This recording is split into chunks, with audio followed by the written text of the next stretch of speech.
Chapter 651.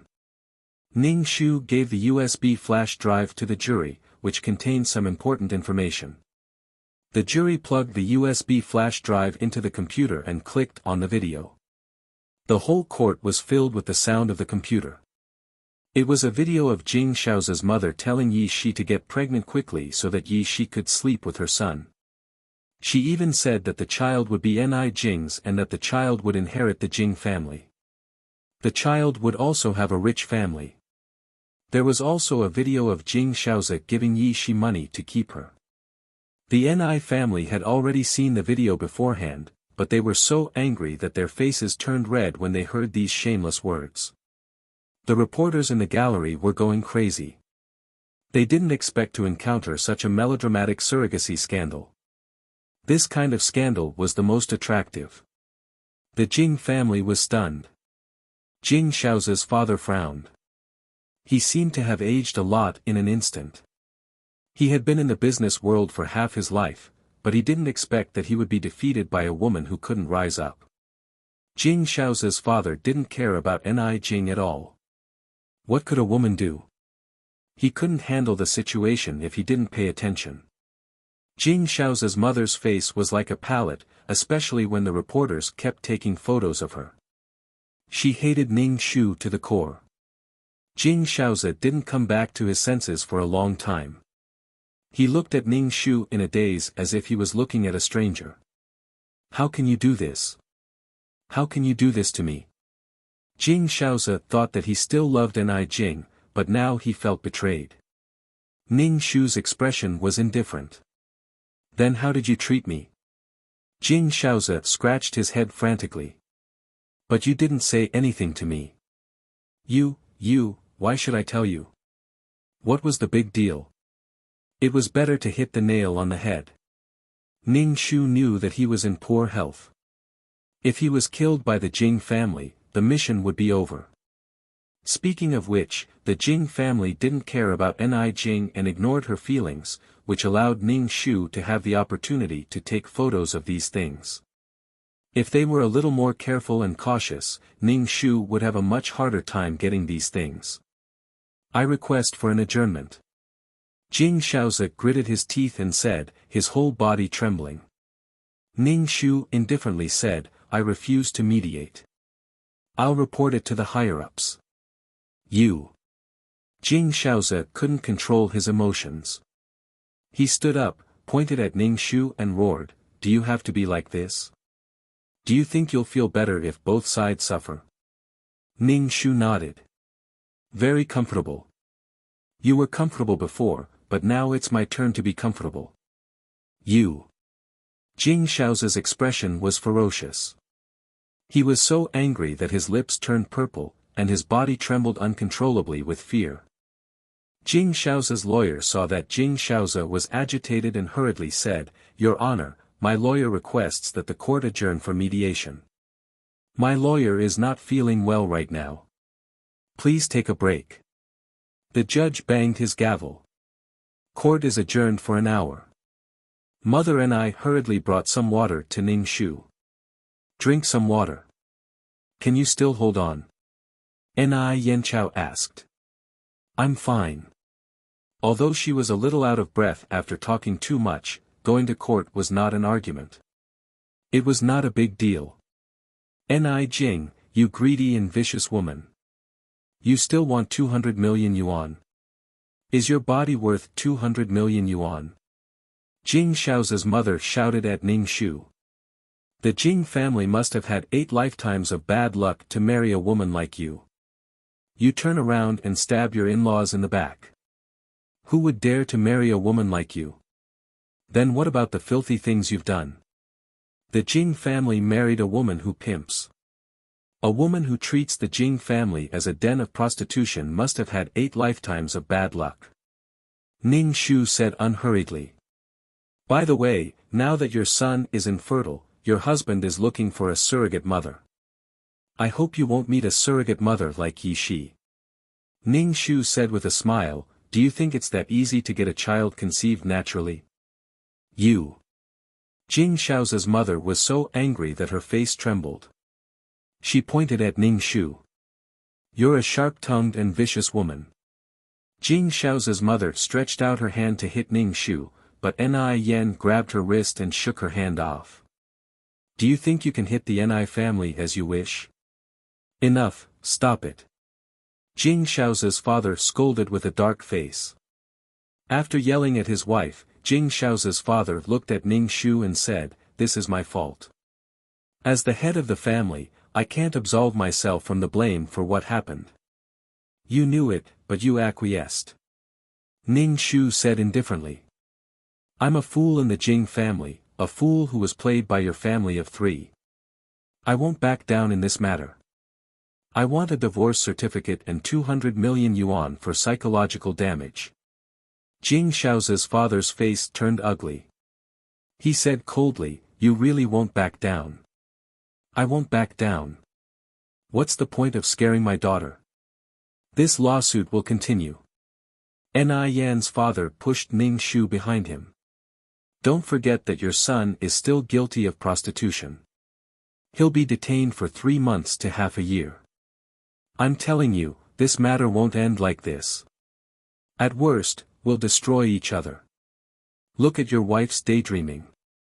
She wants to give birth to an illegitimate child who can inherit the Jing family. Who knows, he might even inherit the Ni family. She's dreaming. Why don't she keep dreaming?" Ni Yan's father said bitterly. Jing Shao's father rubbed his forehead. His face was extremely ugly. He looked at Ning Shu and said, "We can divorce and we can give you 200 million yuan, but you have to give the shares of the Jing family to the Jing family." Jing Shao's father's lips trembled when he mentioned the 200 million yuan. Even with the Jing family's wealth, they couldn't take it out so suddenly. Ning Shu smiled gently and said, "These shares are premarital property. They belong to me. You have no right to ask for them." In order to show their sincerity, the Jing family gave him 1% of the shares and Ni Yan's father gave the shares to Ni Jing. Ni Jing's name was also written on the shares transfer certificate. Jing Shao's father had his eyes on the Ni family's sales channels. Moreover, his son liked Ni Jing, so he took advantage of the situation. 1% of the shares in exchange for a profitable cooperation opportunity with the Ni family. Later, he found out that Ni Jing married with the shares, so the shares were safely in Ni Jing's hands. Besides, I've already transferred the shares to someone else. Ning Shu said coldly. Jing Shao's father's face was gloomy. Ning Shu ignored his expression. It was transferred to Director Li. Director Li must have a lot of shares in his hands. I'll never divorce. Jing Shaoze looked at Ning Shu with disgust. You clearly know Director Li's ambition, but you still transferred the shares to him. Ni Jing, you're too vicious. Jing Shaoze naturally knew the situation of his company. Director Li's shares were close to the Jing family's. If he had more, the Jing family would be replaced. Knowing that Ning Shu had transferred the shares to Director Li, which was helping the enemy, the only warmth he had for his wife disappeared. Chapter 652. Jing Shaoze felt that Ni Jing had never regarded herself as a member of the Jing family, that's why she could do such a disgraceful thing. I really misjudged you, Ni Jing. You can take revenge on me if you hate me, but have you ever thought that the company would fall into the hands of Director Li? Jing Shaoze's face was distorted. Ning Shu smiled gently, what does it have to do with me? Jing Shaoze saw the smile on Ning Shu's face and felt that it was extremely dazzling. He liked Ni Jing's smile the most. It was gentle and beautiful, but it was also very beautiful and gentle. But now, Jing Shaoze wanted to tear off this face to vent the anger and hatred in his heart. I won't divorce you even if I die. Let's see who can drag it out longer. Jing Shaoze said angrily, neither of us will have a good time. Ning Shu didn't care. He spread out his hands and said, I don't care. If I can't do it today, I'll do it tomorrow. If I can't do it in a week, I'll do it in a month. If I can't do it in a month, I'll do it in half a year. If I can't do it in half a year, then I'll do it in a year. I don't care. I have endless fun with people. I don't need to work. My parents will support me and my brother will support me. I have plenty of time. Ning Shu said indifferently, but you'll have to be detained for more than half a month. But don't worry, I'll wait for you. I'll wait for you to come back and divorce me. Oh, and your mother forced me to do it. She'll also be detained. Ning Shu's words angered the Jing family so much that their faces turned blue. Jing Shao's mother clutched her chest as if she had a heart attack. You must do this, right? Jing Shao's father looked at Ning Shu. Is this good for your reputation? You're so vengeful. Who would want you after you leave the Jing family? You should be lenient when you can. Do women have to get married? Ning Shu said faintly, even if I don't get married, I'll still live a good life. I can go wherever I want and live freely. I won't meet such a disgusting husband's family like yours. In my husband's family, I have to look at others' faces. After I get married, I have to look at men's faces.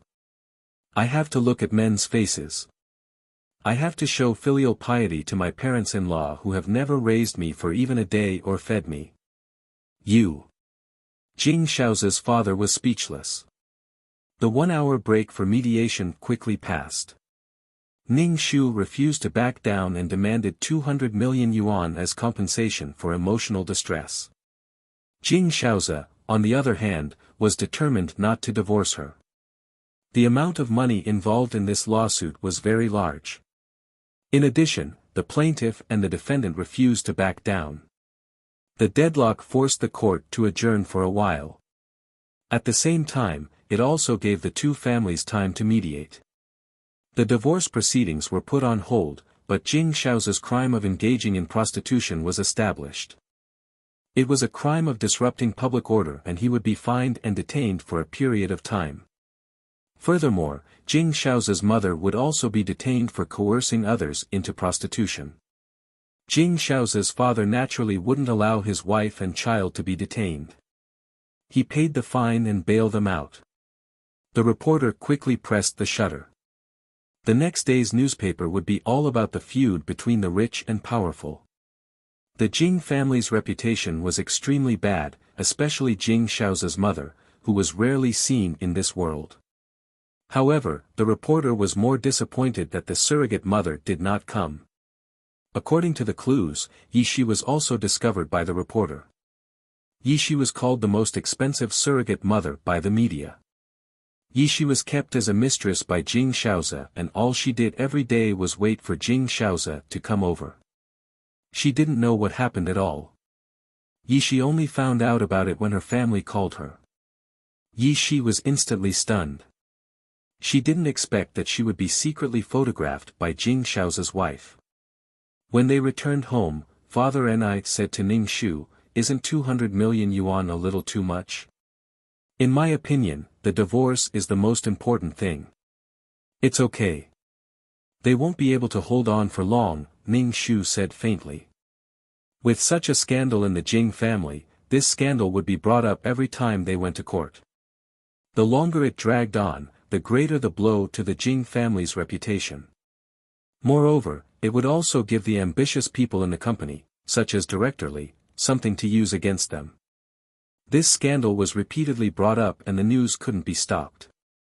The Jing family was the one who suffered losses. It would also affect the company's operations and the company's stock price. Jing Shaoze, who had calmed down, also realized that not divorcing for a long time would hurt him even more. In court, he was so angry that he said that he wouldn't divorce even if he died. Jing Shaoze was a businessman. Even in the most unfavorable situation, he had to ensure the least loss. 200 million yuan would never be given to Ni Jing. How could she dare to ask for 200 million yuan? She wasn't worth 200 million yuan. Jing Shaoze subconsciously looked down on the crazy Ni Jing. Jing Shaoze wanted to talk to Ning Shu, but Ning Shu ignored him and blocked all his contact information. Jing Shaoze could only find someone to wait near the Ni family's house. As long as Ning Shu went out and reported to him, he would be able to see Ning Shu. Sometimes Ning Shu would go out for a walk. She couldn't stay at home all the time. However, as soon as she went out, Jing Shaoze followed her and said that he wanted to talk about the compensation. Jing Shaoze meant that the divorce was okay, but it couldn't be 200 million yuan for mental damage. Ning Shu's attitude was very firm. 200 million yuan, not a cent less. She wasn't afraid of a lawsuit. Just like Jing Shaoze said, they would see who could endure who. Jing Shaoze looked at the face in front of him and a murderous aura rose in his heart. He really wanted to break this woman's neck. Ning Shu naturally saw the murderous aura in Jing Shaoze's eyes. She took her handbag and slammed it on Jing Shaoze's face. Then, she turned around and got into the car to go home. Ning Shu noticed that there were people watching near the Ni family's house and directly called the police. Ning Shu said to the police, Jing Shaoze hired people to kill me. This way, he won't have to divorce and compensate 200 million yuan for mental damage. The police arrested a few people who were monitoring Ning Shu and went to confront Jing Shaoze. When Jing Shaoze heard Ning Shu's accusation, he was so angry that he was about to explode. He really wanted to kill this woman now. Jing Shaoze repeatedly told the police that he sent these people just to find out when Ni Jing went out. He just wanted to talk to Ni Jing. In any case, Jing Shaoze hired people to follow Ning Shu with ulterior motives. The more he explained, the worse the situation became. Ni Yen transferred a few security guards from the company to the Ni family's house to protect Ning Shu's safety. At the same time, he asked the police to pay more attention to Jing Shaoze. Jing Shaoze had a motive to kill. If something happened to his sister, Jing Shaoze would be the prime suspect, along with the rest of the Jing family. In this way, Jing Shaoze couldn't hire people to spy on the Ni family. He also couldn't find out about Ning Shu's situation, let alone see Ning Shu. Jing Shaoze originally wanted to negotiate before the next court hearing.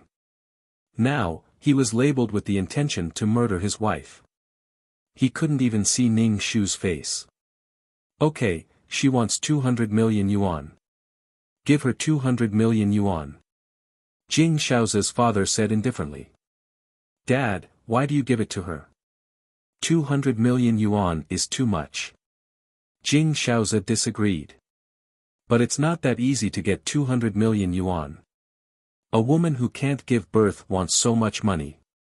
Jing Shaoze's father said coldly. Chapter 653. Since the divorce case, Yishi had been staying in the house and did not dare to go out. As soon as she went out, people would point fingers at her and whisper that she was shameless.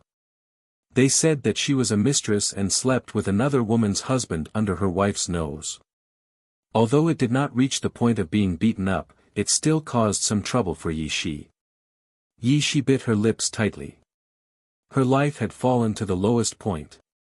Nothing could be worse than now. Yishi did not expect that the gentle Ni Jing would be so ruthless and tolerant. She did not say anything even when she had evidence in her hands. Yishi called Jing Shaoze and wanted him to accompany her. She was really helpless now. Her relatives blamed her for not loving herself. They said that they only asked her to be a surrogate and did not ask her to prostitute herself. However, they did not know that money was so easy to get. She did it for the company, for her father's company. Now, they blamed her for tarnishing her family's reputation. Forget it. This time, she would treat it as repaying their kindness for raising her. In the future, she would live for herself. When Yishi called Jing Shaoze was still thinking of ways to not pay 200 million yuan. When he received Yishi's call, Jing Shaoze was very impatient and asked Yishi to stay in the house. Jing Shaoze was very angry with Yishi. She did not know that someone had installed a camera in her room. After returning from the court, Jing Shaoze went to Yishi's room to look for the camera but found that it was no longer there. Jing Shaoze was so angry that he smashed everything in the house. Jing Shaoze's heart turned cold. He never knew that his wife was such a person. She knew that he had cheated on her, but she did not say anything and acted as if nothing had happened. Jing Shaoze put himself in her shoes. If Ni Jing had cheated on him, he would never be so calm. When Yishi heard Jing Shaoze's impatient words, she covered her mouth and cried. Finally, she raised her head and forced her tears back. In that case, I won't bother you anymore. Yishi hung up the phone and began to pack her luggage. She could not stay here any longer. If she left, she would cut off everything. Yishi packed her luggage and put the house key on the coffee table. She glanced at the whole house. Since her father's company had a problem, she had encountered a disaster in her life. Jing Shaoze was that disaster. The door suddenly opened.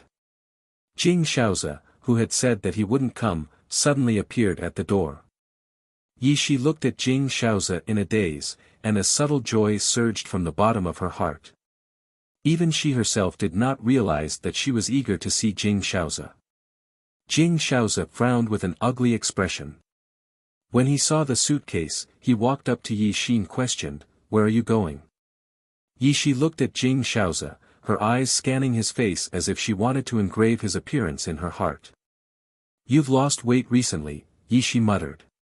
Jing Shaoze grabbed Yishi's arm. "I'm asking you, where are you going? Don't forget that you're my woman now. It's all because of me that you're in such a dilemma. I want to get out of this twisted relationship."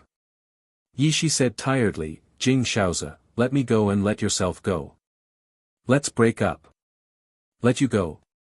"Sure, but give me back the money I gave you before, and I'll let you go." Jing Shaoze's eyes were evil. "I don't have so much money to give you. I took all the money you gave me home and gave it to my father." Yishi exclaimed, her eyes widening. She bit her lip and said, "I'll pay you back." "Pay me back? How are you going to pay me back?" Jing Shaoze softened his expression and said, "Be good and stay by my side. Don't go anywhere. Let's get married." "What did you say?" Yishi looked at Jing Shaoze in shock. "Get married?" Jing Shaoze said seriously, "Let's get married.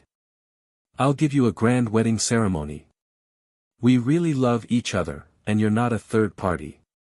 What about Ni Jing?" Yishi's expression was one of astonishment and disbelief. She never thought that she could marry Jing Shaoze. She thought that she would always hide in the corner and secretly watch Jing Shaoze. "Ni Jing, this woman is extremely vicious. I must divorce her." When Jing Shaoze spoke of Ning Shu, his face was ferocious and full of hatred. "I never thought that she would be such a greedy, vicious, and selfish person. But, will your parents agree?" Yishi asked with some uncertainty. Jing Shaoze pinched Yishi's nose. "Don't worry about this. You don't need to worry about these things. What you need to do now is to stay here and wait for me to marry you. Become my wife, and we'll grow old together." "Okay." Yishi cried with joy. She loved Jing Shaoze as a person, and it had nothing to do with his family background. Even if Jing Shaoze was infertile, Yishi still loved him. Jing Shaoze carried Yishi and went to the bedroom. Yishi wrapped her arms around Jing Shaoze's neck, as obedient as a kitten. The second court session was held, and the Ni family arrived at the entrance of the court with several security guards.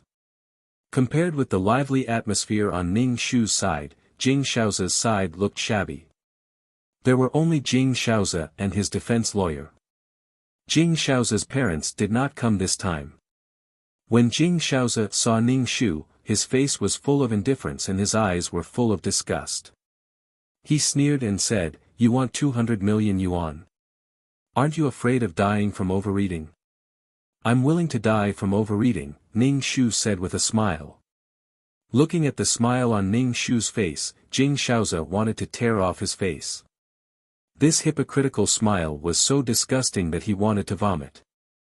When they entered the trial room, Ning Shu sat in the plaintiff's seat while Jing Shaoze sat opposite him in the defendant's seat. The trial began, and Ning Shu's request remained unchanged. Divorce and 200 million yuan for damages. Jing Shaoze sneered.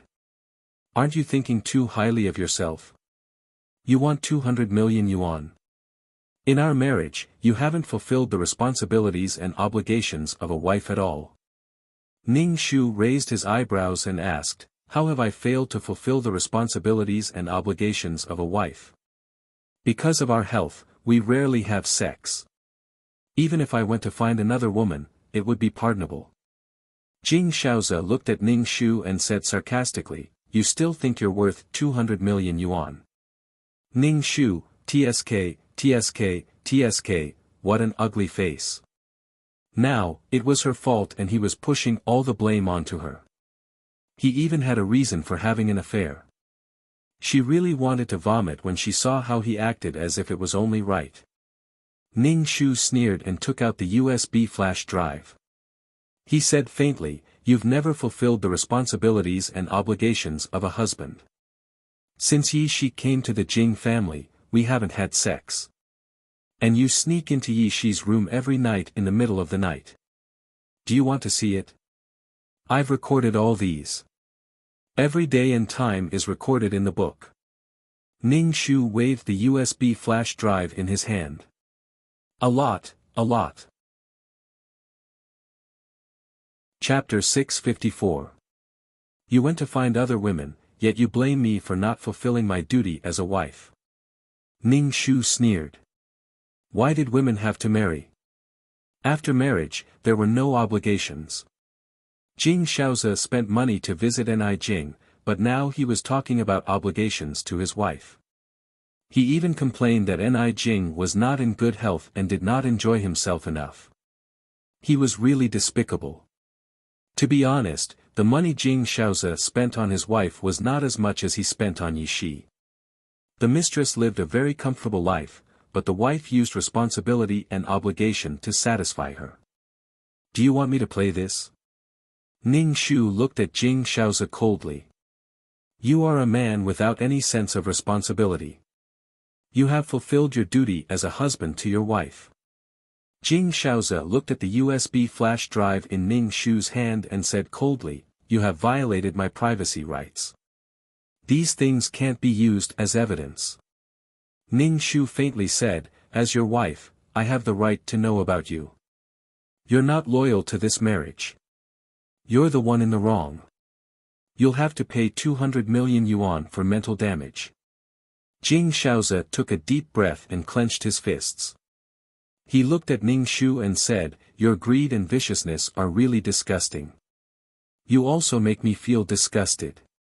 You can't control your lower body and you can't have children, Ning Shu said coldly. You.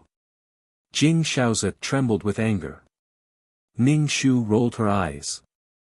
Out of the corner of her eyes, she saw a person wearing a hat and a mask sitting in the audience.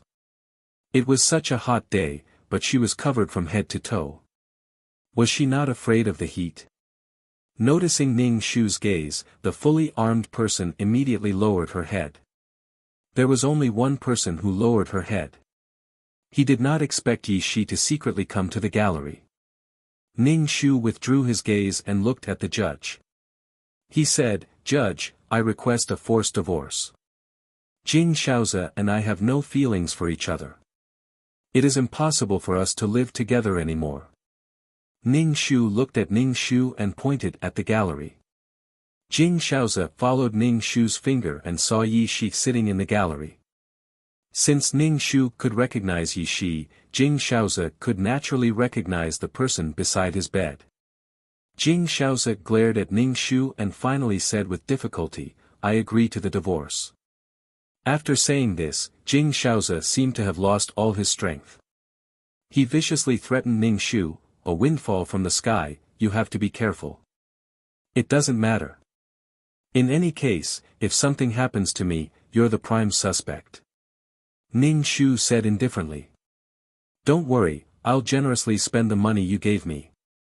Jing Shaoze was so angry that his temples bulged and his forehead swelled. This woman was really hateful. The judge announced the result of the trial and everyone stood up. The judge announced that Ning Shu and Jing Shaoze were divorcing and that Jing Shaoze had to compensate his divorced wife 200 million yuan for mental damage. The reporters kept taking photos of Ning Shu. From this moment on, Ning Shu was a rich woman. The compensation of 200 million yuan was enough for her to squander for the rest of her life. Ning Shu smiled. After coming out of the court, Ning Shu and Jing Shaoze went to the Civil Affairs Bureau to get a divorce. Soon, the two of them had a green divorce certificate in each hand. Ning Shu smiled gently. You'd better hurry up with my compensation. If you don't have enough cash, you can give me the shares of the Jing family. I can accept it. You want the shares of the Jing family? Dream on, Jing Shaoze said sarcastically. Ni Jing, don't think that I don't know what you're thinking. If you want to get your hands on the Jing family's company, you'll have to get my permission first. Ning Shu looked at Jing Shaoze from the corner of her eyes. Tisk, tsk, tsk. It's not even your turn to inherit the Jing family's company. Isn't your father looking for a surrogate?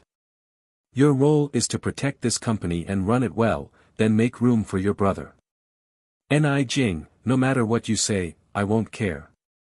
Because your Jing family is malicious, I won't fall for your trick. Jing Shaoze's face was cold, but his hands behind his back were clenched into fists, the veins on the back of his hands bulging. Ning Shu said indifferently, then, please pay me the compensation within 2 months. If it's more than 2 months, I'll add a late fee. Ning Shu said and left. Ni Jing. Jing Shaoze stopped Ning Shu. Ning Shu turned to look at Jing Shaoze. Jing Shaoze said, I'm getting married to Yi Shi. I hope you can come to my wedding. Ning Shu blinked. I'm not going. I wish you all a long life and have a child soon. Was he trying to provoke her with this kind of thing? Ning Shu didn't feel anything in her heart. She even wanted to laugh. After Ning Shu finished speaking, she turned around and got into the car. Father Ni breathed a sigh of relief and said, You're finally divorced. Daughter, don't be angry. Let's go home and live a good life. Ni Yen, who was driving, asked Ning Shu, What are your plans for the future? Ning Shu spread out her hands and said, That's it. I'll go around and live a carefree life. Anyway, I have 200 million yuan. Ni Yen said, I guess there will be news about your matching heart soon. After the heart transplant surgery, your body will definitely be better than now. Then you can go wherever you want. Ning Shu was stunned. Heart transplant? She was going to leave this world after completing her mission. Moreover, the original Ni Jing didn't plan to come back. This heart would be wasted. In the plot, Ni Jing died on the operating table for heart transplant. Ning Shu pursed her lips and said, Brother, don't worry. It's not easy to get a matching heart. Ni Yen glanced at Ning Shu, raised his eyebrows and asked, Aren't you anxious? Don't you want to have a better body? How can that be? Everyone wants to be healthy, Ning Shu said. Ning Shu said happily, If I really have a heart transplant, I will definitely go around. Definitely, Ni Yen said. Thank you, brother. Ning Shu thanked him. Ni Jing was very happy to have a new person who loved her. After the divorce with Jing Shaoze, Ning Shu's life was very leisurely. However, the TV was full of Jing Shaoze and Yi Shi showing off their love. Jing Shaoze held a grand proposal ceremony to propose to Yi Shi. That kind of ceremony was what every woman dreamed of in their lifetime. Yi Shi nodded and agreed with tears.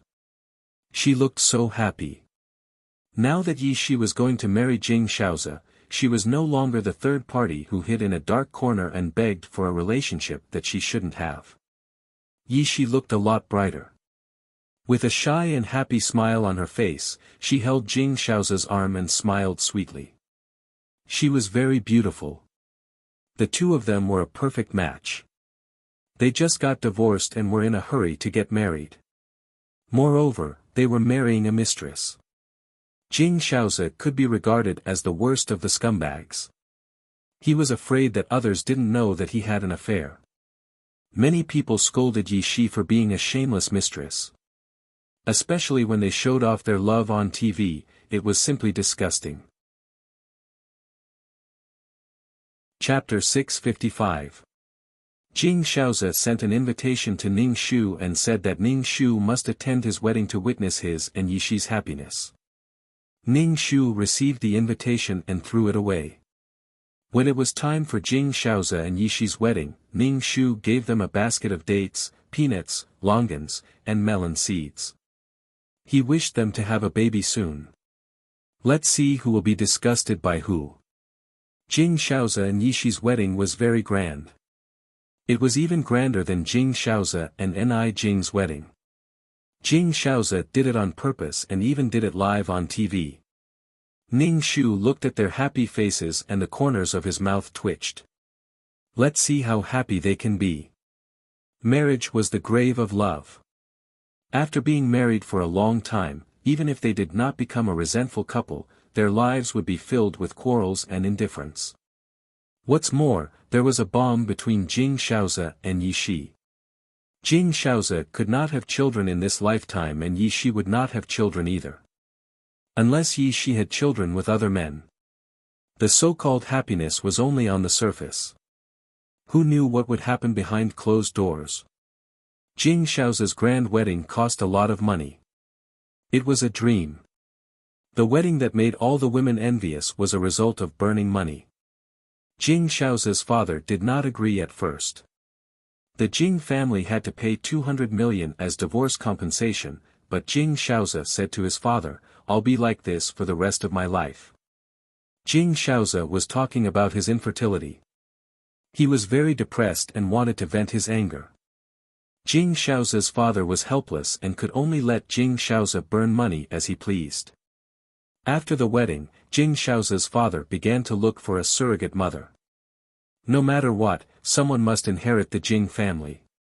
Jing Shaoza's father did not know why, but he always felt that Yi Shi was a woman with bad luck. Once she was involved, the Jing family's luck would be near. His father's company was going bankrupt. Jing Shaoza and Ni Jing divorced and had to pay a large sum of compensation. The cooperation with the Ni family also fell apart. The eldest son of the Ni family, Ni Yan, withdrew all the cooperation with the company and also made a lot of the company's clients. Some of the companies that used to cooperate with them also stopped cooperating. The Ni family must be behind this, causing the company's profits to shrink. The directors at the board of directors were making a ruckus. They didn't get as much money as before. The ambitious Director Li was jumping up and down. He couldn't wait to take over the company immediately. Jing Shaoza's father felt a little exhausted, but he couldn't stop looking for a surrogate mother. There were too many women who wanted to get close to the rich and powerful. When they found out that the Jing family was looking for a surrogate mother, one of them took an unconventional approach and directly got Jing Shaoza's father drunk in the business world. Then, she collected his semen. Then, she took it to the hospital to get pregnant, and it was 100% a boy. People would do anything for money. Ning Shu only smiled when he knew about this. When Ning Shu was free, he would call the Jing family to ask for money. Sometimes, it was Yi Shi who answered the phone. Now that Yi Shi was married to Jing Shaoza, she had more confidence when facing Ning Shu and was no longer timid. He even vaguely told Ning Shu not to call home and that he would give him the money. Ning Shu raised the corner of his mouth. When he was a mistress, he didn't think so. After he became an official wife, he was on guard against anyone who might become a mistress. Mistresses were good at true love. With true love as a shield, they were always successful. Now, Yi Shi was on guard against being a mistress. Ning Shu hung up the phone. Your happiness is just like that. What was really reliable was that two people had independent personalities, supported each other, and complemented each other's strengths and weaknesses. If they couldn't even achieve basic equality, how could they conquer a man? Did it mean that they conquered a man just because he spoiled her? Ning Shu hung up the phone. Jing Shaozi called and Ning Shu said, "Come to the coffee shop. If you want money, come over." Ning Shu raised his eyebrows. He took the heart pill, thought about it, and stuffed the silver needles into his bag. Then, he took a group of security guards to the coffee shop that Jing Shaozi mentioned. There was no one in the coffee shop, only Jing Shaozi was sitting there alone. There was a bouquet of red roses in front of Jing Shaozi. Ning Shu squinted at him. Was he going to show off his love in front of her again? Ning Shu asked the security guards to wait at the door and walked into the coffee shop by himself. "Give me the money." Ning Shu sat opposite Jing Shaozi. Jing Shaozi looked at Ning Shu. After not seeing her for a while, he felt that this woman's face had become rosier and her complexion was better than before. Jing Shaozi picked up the red roses in front of him and handed them to Ning Shu. "For you." Ning Shu, 0, Ning Shu was stunned. Weren't these flowers supposed to be for Yi Shi? How did they end up in her hands? Ning Shu couldn't think straight. No need. Ning Shu didn't take the flowers. "Give me the money." Jing Shaozi frowned. "Is money the only thing in your heart?" "Yes." Jing Shaozi took out a few checks. "The money you want is here." Ning Shu reached out to take the checks, but Jing Shaozi grabbed her wrist. Ning Shu looked at Jing Shaozi. Jing Shaozi said, "It's not that easy to get money. Ni Jing, are you really willing to part with me like this?" Ning Shu took the checks with her other hand and slapped Jing Shaozi. "Don't use the same trick on me that you used on Yi Shi." After being slapped by Ning Shu, Jing Shaozi gripped Ning Shu's wrist tightly as if he wanted to crush Ning Shu's wrist. Ning Shu looked at Jing Shaozi without changing her expression. "Don't tell me you want to get back together with me." Jing Shaozi narrowed his eyes. "What if I say yes?"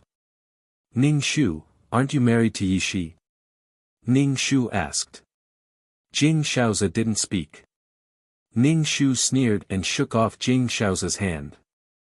"You want to cheat me of my money? Dream on." Jing Shaozi was such a lustful person. How could he want to get back together with her? Ning Shu turned and left. Jing Shaozi stood up and grabbed Ning Shu's arm. He said coldly, "Why do you only have money in your heart? If I don't let you go today, you won't be able to leave. I'll book this cafe." "Wow, so what if you book the cafe?" Ning Shu shouted for security at the door and several burly men pushed the door open and came in. Jing Shaozi saw the security and let go of Ning Shu's arm.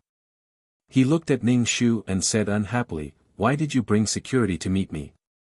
"It's because I'm meeting you that I brought security," Ning Shu said with a smile. He smiled and said to the security, "Beat him up. I'll take responsibility if anything happens." The security immediately walked towards Jing Shaozi. Jing Shaozi took 2 steps back. Jing Shaozi's voice was sharp and angry. "Ni Jing, do you have to be so ruthless? Except for me, which man will look at you? Beat him up." "Beat him up where it hurts," Ning Shu said coldly. Jing Shaozi was forced into a corner and surrounded by several security guards. He wanted to use his skills to fight against 5 of them, but he overestimated his strength and was beaten down. Chapter 656. Jing Shaozi was knocked to the ground by the security guards. His whole body was in pain. When the security guards heard Ning Shu's words, they started to hit him where it hurt. For a moment, Jing Shaozi was lying on the ground. Ning Shu reached into his bag and took out a silver needle. He walked over and patted Jing Shaozi's back. Then, he quickly inserted the needle into Jing Shaoza's waist. Jing Shaoza was in pain all over. When he was patted by Ning Shu, he immediately cried out in pain and covered up the pain of the needle. Ning Shu said coldly, "I know what you're thinking, but don't treat women as fools." Wasn't Jing Shaoza's hypocritical attitude just because he wanted the 200 million yuan? Jing Shaoza was in so much pain that his face was covered in sweat. He turned his head and looked at Ning Shu with bloodshot eyes. His gums were almost bleeding as he said hatefully, "Ni Jing, I'd like to see how well you can live without me."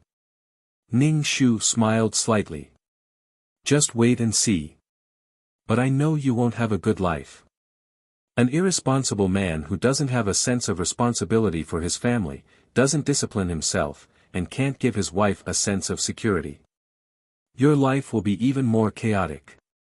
No matter how many halos you have, things will soon collapse if things go wrong. Indulgence comes with a price.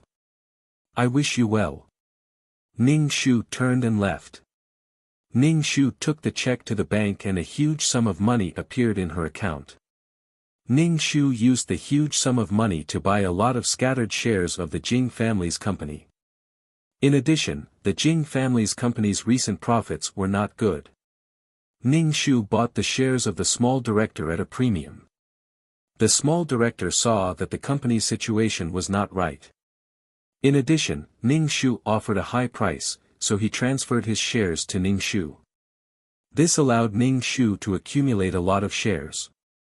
That day, Jing Shaoza came back with injuries. Yishi asked Jing Shaoza how he got these injuries. Jing Shaoza said that Ni Jing hit him. Yishi was unhappy at that time. She was unhappy that Jing Shaoza and Ni Jing met. Yishi called Ning Shu and told him not to meet Jing Shaoza anymore. She said that they were already divorced. Ning Shu rolled his eyes and hung up the phone. Jing Shaoza's body had been in pain for several days and he was furious. He remembered that Ning Shu had called the police twice before. This time, he also called the police, saying that Ning Shu deliberately beat him up, which constituted a crime of intentional injury. When the police found Ning Shu, she said directly, it was self-defense. At that time, I had a check of 200 million on me. At that time, he grabbed my arm and wanted to snatch the check from me. There should be cameras in the cafe. You can go and check. Jing Shaoza, pfft, this bitch. Jing Shaoza had been looking for an opportunity to take revenge on Ning Shu, but Ning Shu either stayed at home and rarely went out, or when he went out, he brought a large group of people with him. Jing Shaoza was annoyed. He really thought of himself as a great person. However, it didn't take long for Jing Shaoza to lose the mood to find trouble with Ning Shu because he found that there was a problem with his body. He couldn't do it for as long as before. Moreover, he couldn't get erect for a long time, which made Yishi very unhappy and resentful. Jing Shaoza endured the shame and went to the hospital for a checkup. The doctor said a lot of things about nerve sensitivity, prostate problems, and surgery. When Jing Shaoza heard that he was going to have surgery there, he was frightened and ran out of the hospital. Jing Shaoza went to find a more famous Chinese medicine doctor. The doctor said that Jing Shaoza had serious kidney damage and couldn't have sex. Jing Shaoza was speechless for a long time. Not only did he lose his fertility, but he also lost his ability to have sex now. That night, Jing Shaoza was annoyed and wanted to test whether he really couldn't do it with Yishi, but the result was quickly lost. Jing Shaoza was so angry that he jumped out of bed naked and smashed everything in the bedroom. Yishi nestled in bed and looked at Jing Shaoza in a daze. Her expression was indescribably complicated. The loud noise in the room attracted Jing Shaoza's parents. Jing Shaoza could only suppress his anger and deal with his parents. He couldn't tell his parents that he couldn't do it. The next morning, Jing Shaoza's mother scolded Yishi. Jing Shaoza's mother didn't like Yishi. Yishi's family background was not as good as the Jing family, so Jing Shaoza's mother was even more unkind to her. What's more, Yishi didn't give birth to a precious grandson for the Jing family like in the plot, so Jing Shaoza's mother hated this daughter-in-law very much. Yishi was very helpless and sad in her heart. At this time, Jing Shaoza was in a daze and didn't know how to speak up for her. Yishi's heart turned cold and she began to mourn for the rest of her life. She thought that she would be happy from now on, but she didn't expect such an outcome. If she had known, she would have been ruthless and left. She wouldn't have ended up in such a situation. She didn't have a child in this life and had a husband, but she might be a widow. Yishi was discouraged for a while. After getting what she wanted, it was completely different from what she imagined. Jing Shaoza's mother's reputation was not good now. Even if there were any banquets, don't invite her. Jing Shaoza's mother, who had nothing to do all day, acted like a mother-in-law in front of Yishi and tormented her. There were servants at home, but she insisted that Yishi wear the clothes she liked, cook, and clean. Yishi was very angry, but Jing Shaoza couldn't stand it anymore and spoke up for Yishi. Jing Shaoza was very guilty when facing Yishi. After all, he couldn't do it. While Jing Shaoza's mother was happily tormenting Yishi, a woman came to the door with a newly bulged belly. The pregnant woman arrogantly said that the child in her belly was Jing Shaoza's father's, and it was a boy. He was the future heir of the Jing family.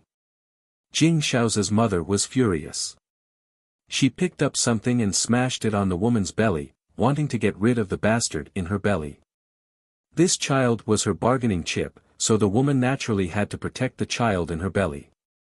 Yishi looked on indifferently from the side and didn't help Jing Shaoza's mother at all. There was a carefree smile on her face. Jing Shaoza's father and son, who rushed back from the company after receiving the news, looked at the woman with a slightly bulged belly in a daze. Jing Shaoza's father was very unfamiliar with this woman and didn't believe that the child in her belly was his. The woman had no choice but to tell him how she was pregnant with Jing Shaoza's father's child. She also promised Jing Shaoza's father that the child was 100% a boy. When Jing Shaoza's mother heard that this shameless woman stole her husband's sperm, she was so angry that she wanted to lift the roof and beat this woman to death. Jing Shaoza's father didn't dare to take the risk. What if this child was really his? Jing Shaoza's mother was so angry that she wanted to jump off the building. She wanted to drag this smug and hateful woman down with her. Jing Shaoza's mother was full of fear and uneasiness. This woman who came to the door was young and beautiful, and she was even pregnant with her husband's child. She was old and yellow. Could she stay by her husband's side? What if her husband was seduced by this woman? Jing Shaoza's mother felt as if a knife was stirring in her heart. It was so painful that she wanted to die. Chapter 657. The pregnant woman was obviously here for glory and wealth. Unlike Yishi, she would not endure it stubbornly. She even said that she wanted to take care of the baby in the Jing family's luxurious villa. Jing Shaoza's mother immediately exploded and shouted at Jing Shaoza's father, "In this family, it's either her or me. I don't know where the child in her stomach came from, but how dare he blackmail the Jing family?" The pregnant woman said confidently, "My child is definitely Mr. Jing's. You can go to the hospital to take the amniotic fluid for a DNA test. This child is the future heir of the Jing family. What's wrong with me taking care of the baby here?" The pregnant woman said with a smile and looked at Jing Shaoza's father coquettishly. "Does Mr. Jing want to see his son suffer?" Jing Shaoza's mother was so angry that she felt dizzy. She kept cursing, "You shameless bitch. You're such a bitch." Jing Shaoza's mother was an elegant lady, but she could not calm down when faced with such a situation. She was no different from a shrew. Ever since she found out that Jing Shaoza was infertile, Jing Shaoza's mother lost her composure. What she was worried about still happened. How could she stand it? What else did she have in this life? Enough. Jing Shaoza was unhappy when he saw her cursing the child. Looking at this woman's confident look, this child was most likely his. Jing Xiao's mother looked at her husband in a daze and shouted, "I'm your wife who has been with you for half your life. You're actually yelling at me because of this shameless vixen." Jing Xiao's mother reached out and scratched Jing Xiao's father's face. Her nails were very long and beautifully trimmed.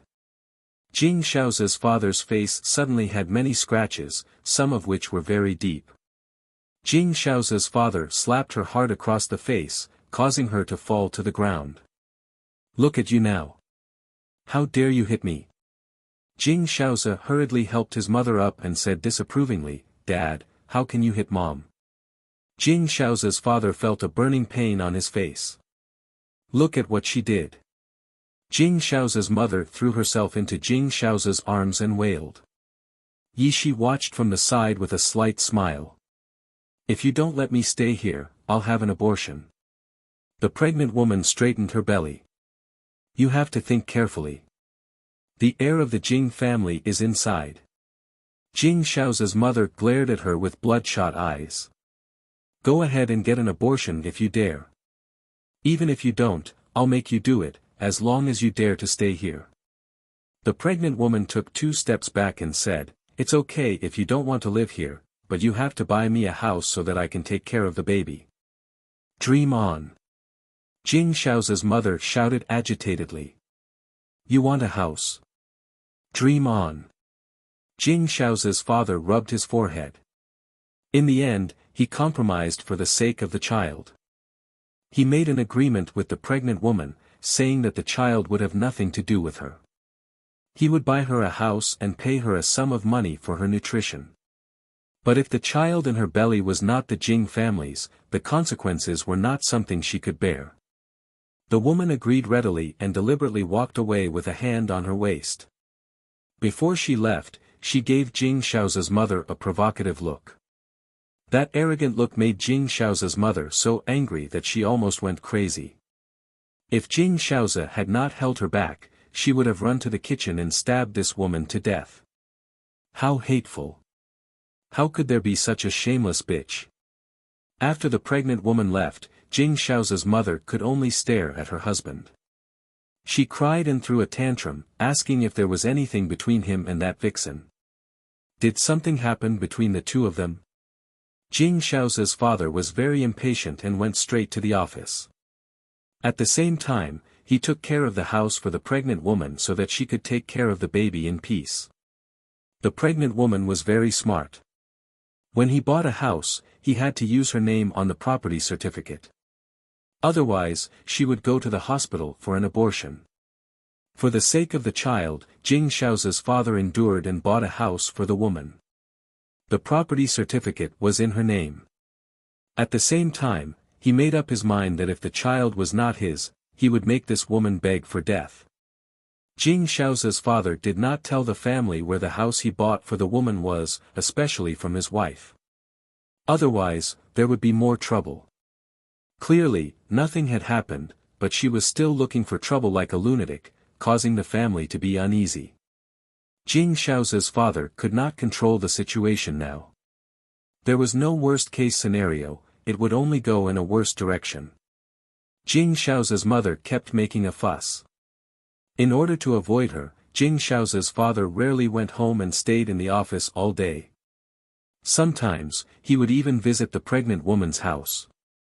This man was her sugar daddy. The pregnant woman was naturally gentle towards Jing Xiaozi's father. The man, who was afraid of his wife, enjoyed this feeling. He always liked to come here, saying that he wanted to see his child. Sometimes, he would even accompany the woman for a prenatal checkup, leaving Jing Xiaozi's mother in the luxurious villa. Jing Xiaozi's mother was already worried about her gains and losses. Now that another woman had appeared to ruin their relationship, how could Jing Xiaozi's mother tolerate this? Jing Xiaozi's father did not come home, so Jing Xiaozi's mother went to the office to make a fuss. Not only did she make the house a mess, but she also made the people in the office lose their minds. Anyway, the entire Jing family was in a fickle and crazy atmosphere. It was like a bowstring that had been pulled to the extreme, who knew when it would break. Compared to the gloomy atmosphere in the Jing family, Ning Shu's days were very comfortable. When he had nothing to do, he would practice his peerless martial arts or go out to do things. Previously, the directors of the Jing family's company sold their shares to him. There were also some small directors who took the initiative to look for Ning Shu and offered to sell their shares to Ning Shu. Now, the company was in a rather strange atmosphere. In any case, it gave people a very bad feeling. There was no positive and uplifting atmosphere. Moreover, the directors' dividends were getting less and less, and the company's share price was also falling. Some of the small directors heard that Ning Shu was buying shares at a premium and contacted Ning Shu to transfer the shares to Ning Shu. Since they took the initiative to come to him, Ning Shu naturally had to lower the price. It was impossible for him to give a higher price. These small directors saw that Ning Shu was lowering the price and felt that the company had no future. They wanted to withdraw as soon as possible. They could not be trapped in their hands. Ning Shu's price was slightly higher than the stock price, and these small directors sold their shares.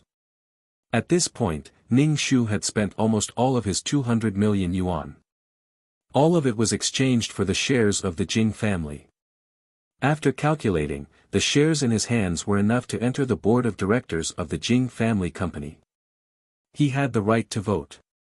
It all depended on when he could change the name of the Jing family company. There were many people who coveted the Jing family company. For example, the second largest shareholder of the company, Director Li, was eyeing the company covetously. He wanted to get the company in his hands and change the company's name to Li. Chapter 658. Ning Shu contacted Director Li and said that he was willing to vote for Director Li to become the chairman of the company. The Jing family was in a mess and Jing Shaozi was very worried now. He looked for doctors everywhere to cure his illness, but it was not so easy. Now the Jing family was supported by Jing Shaozi's father, but because of the pregnant woman, Jing Shaozi's mother came to the company every 2 to 3 days to make trouble, making Jing Shaozi's father very embarrassed. He had no dignity in front of the company's employees. Jing Shaozi's father said that if she continued to make trouble, he would divorce her. Jing Shaozi's mother became more and more excited, saying that Jing Shaozi's father was going to divorce her for that woman and abandon his wife and son. Jing Shaozi's father was so angry that he directly locked Jing Shaozi's mother at home and asked her to calm down. Now she was like a shrew, an unreasonable shrew. Yishi took care of Jing Shaozi's mother at home. Every time, she would wait until she was hungry to send her food, and the food she prepared was not very good. Jing Shaozi's mother cursed loudly, and her curses could be heard in the whole villa. In the face of her mother-in-law's curses, Yishi did not say a word, but the next meal was still the same. In this way, the Jing family no longer had the ability to lead the company. When Director Li heard that Ning Shu supported him, he was sure that Ning Shu would not betray him at the last minute, so he called for a board meeting and said that he would remove Jing Shaozi's father from the position of chairman and deprive the Jing family of the management rights. Jing Shaozi's father's face was dark, but he was very calm. After all, the Jing family had the most shares, and these directors could not all vote for Director Li. In the end, it was the voting of the directors. Every director voted very carefully. Ning Shu did not come to the scene, but he called Director Li to vote. Director Li had roped in a lot of directors before. Although some of them betrayed him at the last minute, he still defeated the Jing family with 1 vote. Jing Shaozi's father fainted on the spot due to high blood pressure and was rushed to the hospital. When Jing Shaozi came back to work from a business trip, he found that the company was turned upside down. His father's position as chairman was gone, and his position as CEO was gone. Now, he was told that the Jing family's company had nothing to do with his family. Although the Jing family had a small company, this company was the most important. It wasn't that the Jing family had nothing now. The Jing family had a lot of stocks in their hands and the dividends they received every year made the Jing family rich. But why? This belonged to the Jing clan. Jing Shaoze went to look for Director Li, but he was dragged out by the security guards before he could even see Director Li. Ning Shu felt that this mission should be about done.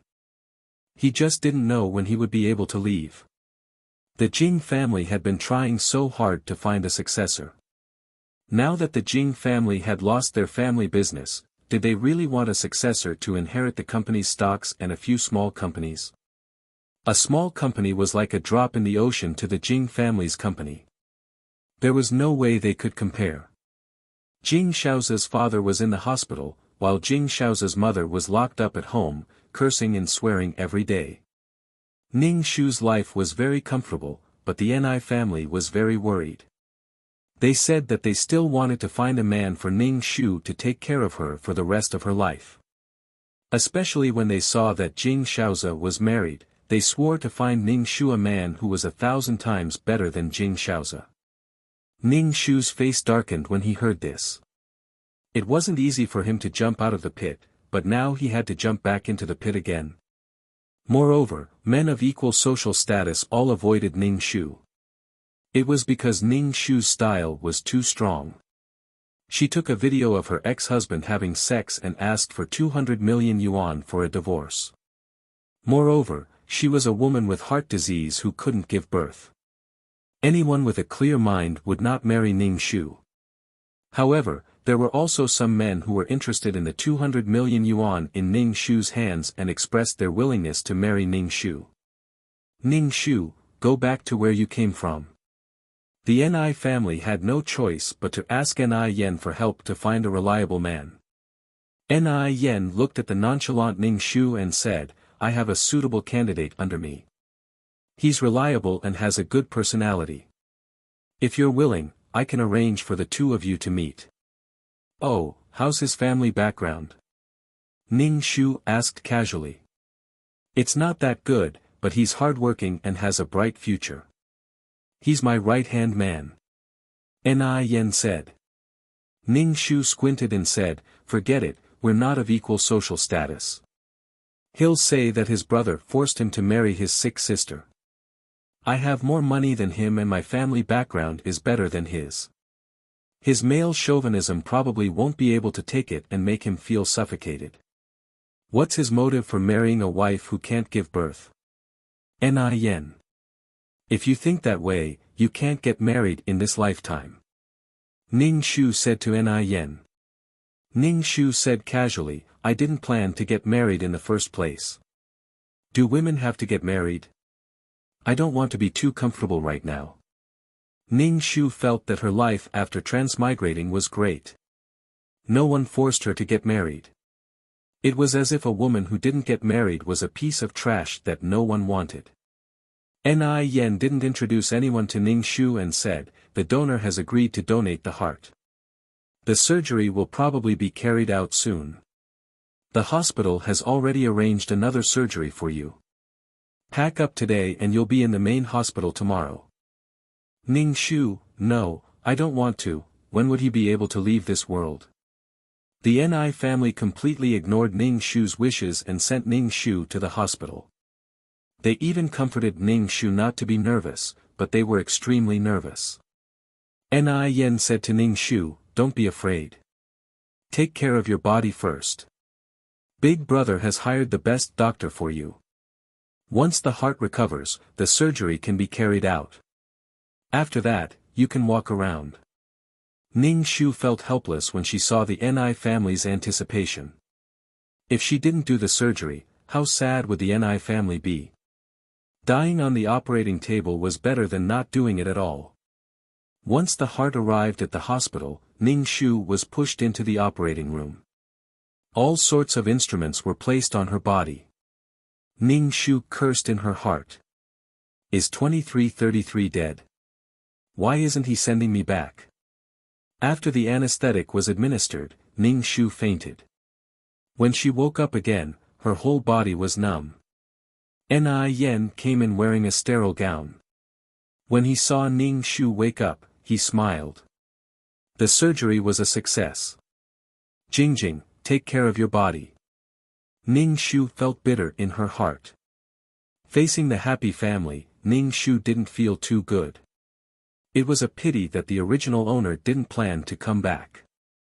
If the surgery was successful, her body wouldn't faint like before. Ding, mission completed. Do you want to leave the mission world? 2333's voice sounded. Ning Shu was extremely depressed. Leave. Can't you die earlier? How can you let me leave after the surgery is successful? How can the Ni family accept this? Chapter 659. After a moment of dizziness, Ning Shu opened his eyes and found himself back in the system space. He sprawled on the sofa and saw Ni Jing standing in front of him. Seeing Ni Jing, Ning Shu immediately sat up straight and asked, "Are you satisfied with the mission?" Ni Jing smiled, "Thank you, I'm very satisfied." Ning Shu paused for a moment and said, "I think you should go back. Your heart transplant was a success. You can go back and live like a healthy person. Living like a healthy person is not a healthy person." Ni Jing shook her head, "And I have to take anti-rejection drugs for the rest of my life." "Didn't you take medicine before?" Ning Shu said. Ni Jing's condition required her to take medicine. The surgery was a success. "Your parents are very happy." Ni Jing smiled, "Thank you, but I want to start over." "Well, I wish you all the best." Ning Shu felt that it was a pity. A new life might not be as good as this one. Ning Shu felt that Ni Jing would have a good life when she went back. She would have enough money to squander and would not have to worry about making a living. Moreover, the Ni family would not force Ni Qian to marry. In a way, this kind of life was freer than most people. However, to each his own. Ning Shu thought it was good, but Ni Jing did not think so. He felt that Ni Jing cared a lot about the fact that she could not have children. Everything was because Ni Jing could not have children. "Anyway, thank you." Ni Jing thanked Ning Shu. Then, her soul began to become thin. In the end, it was so thin that it could be blown away by the wind. Ni Jing disappeared from the system space. Ning Shu immediately asked 2333, "Why didn't you tell me that someone entered the system space?" 2333 explained, "I thought you were ready to meet the client." Sophistry. She slumped on the sofa. Did she look like she was going to meet a guest? Ning Shu rolled his eyes and said, 2333, "I feel that you have been acting weird recently. Tell me if you have any dissatisfaction." "No, I'm just trying to remind you. I'm not afraid that you will become arrogant after becoming an intermediate mission taker," 2333 said. "Ning Shu, should I thank you?" Ning Shu asked, "If I leave Ni Jing's body and Ni Jing won't go, then what about Ni Jing's body?" "Natural death," 2333 said. Ning Shu still felt that it was a pity. Did Ni Jing give up her soul to counterattack just to fulfill her wish and then reincarnate with peace of mind?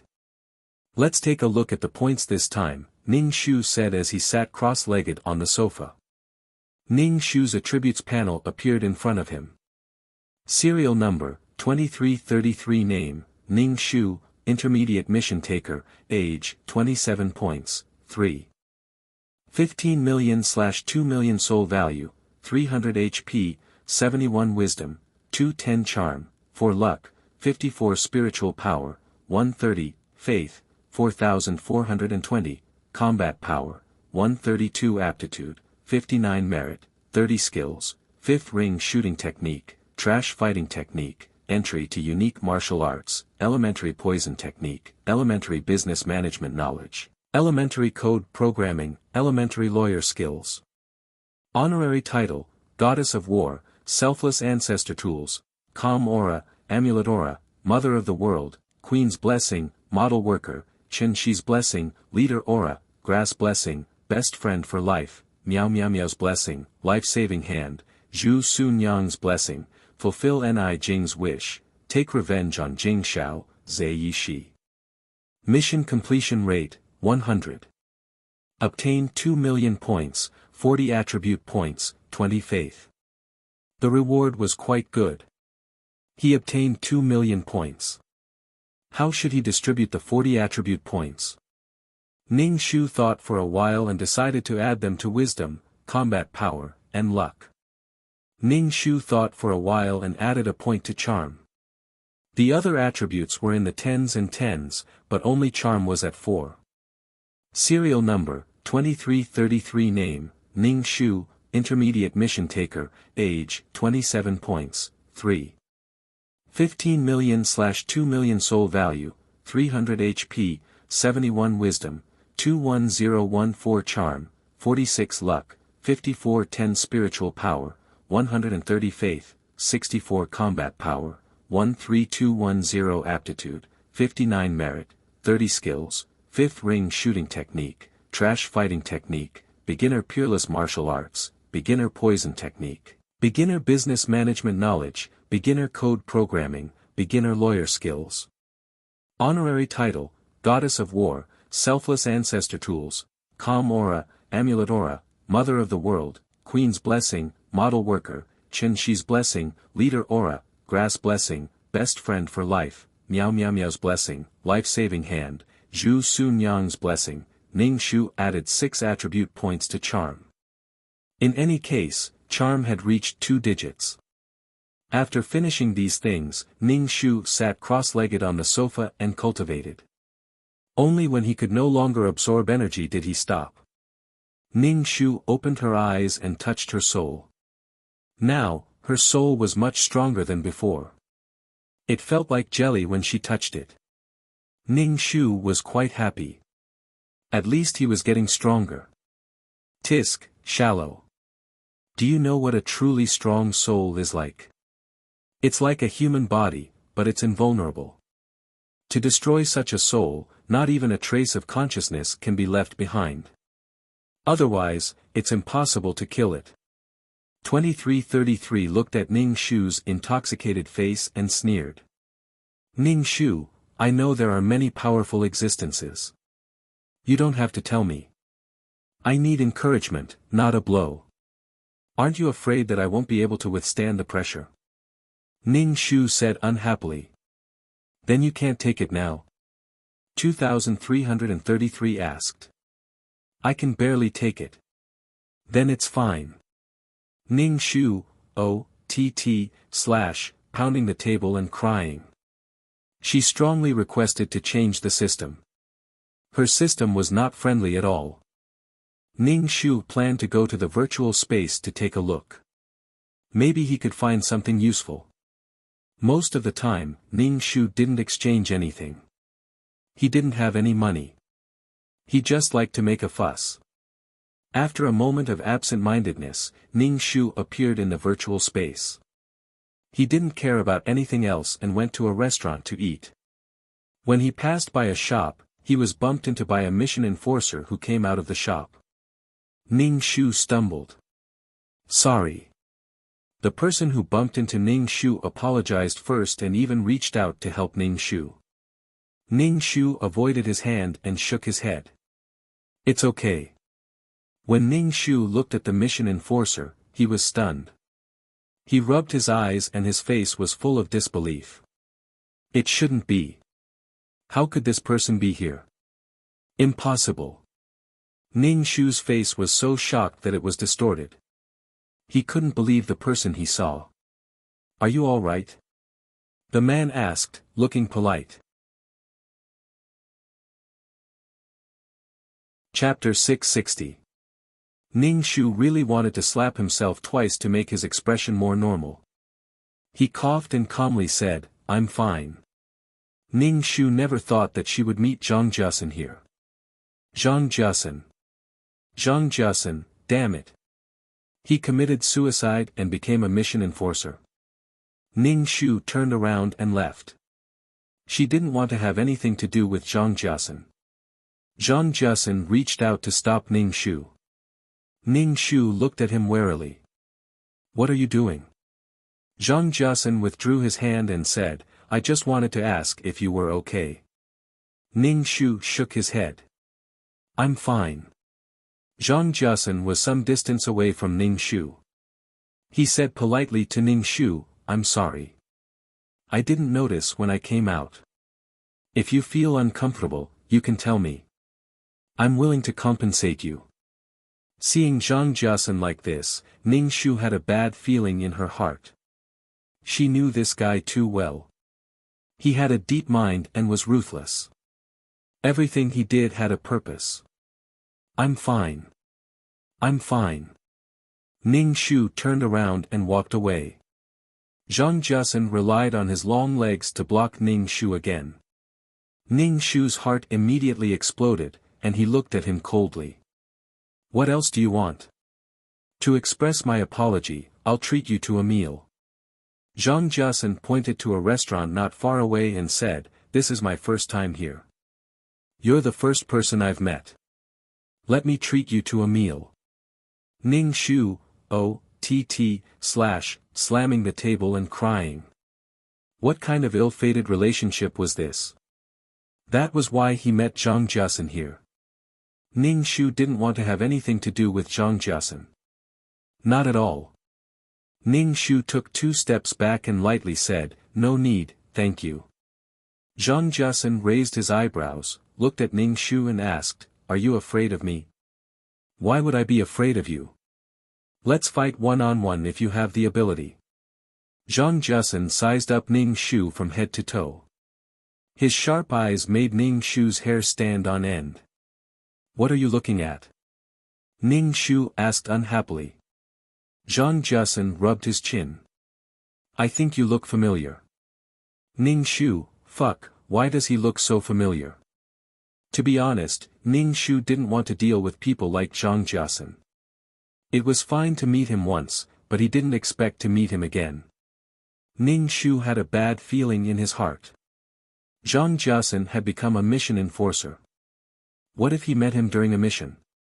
Fuck, her life was already so miserable, and there was still a mission enforcer who might seek revenge on her.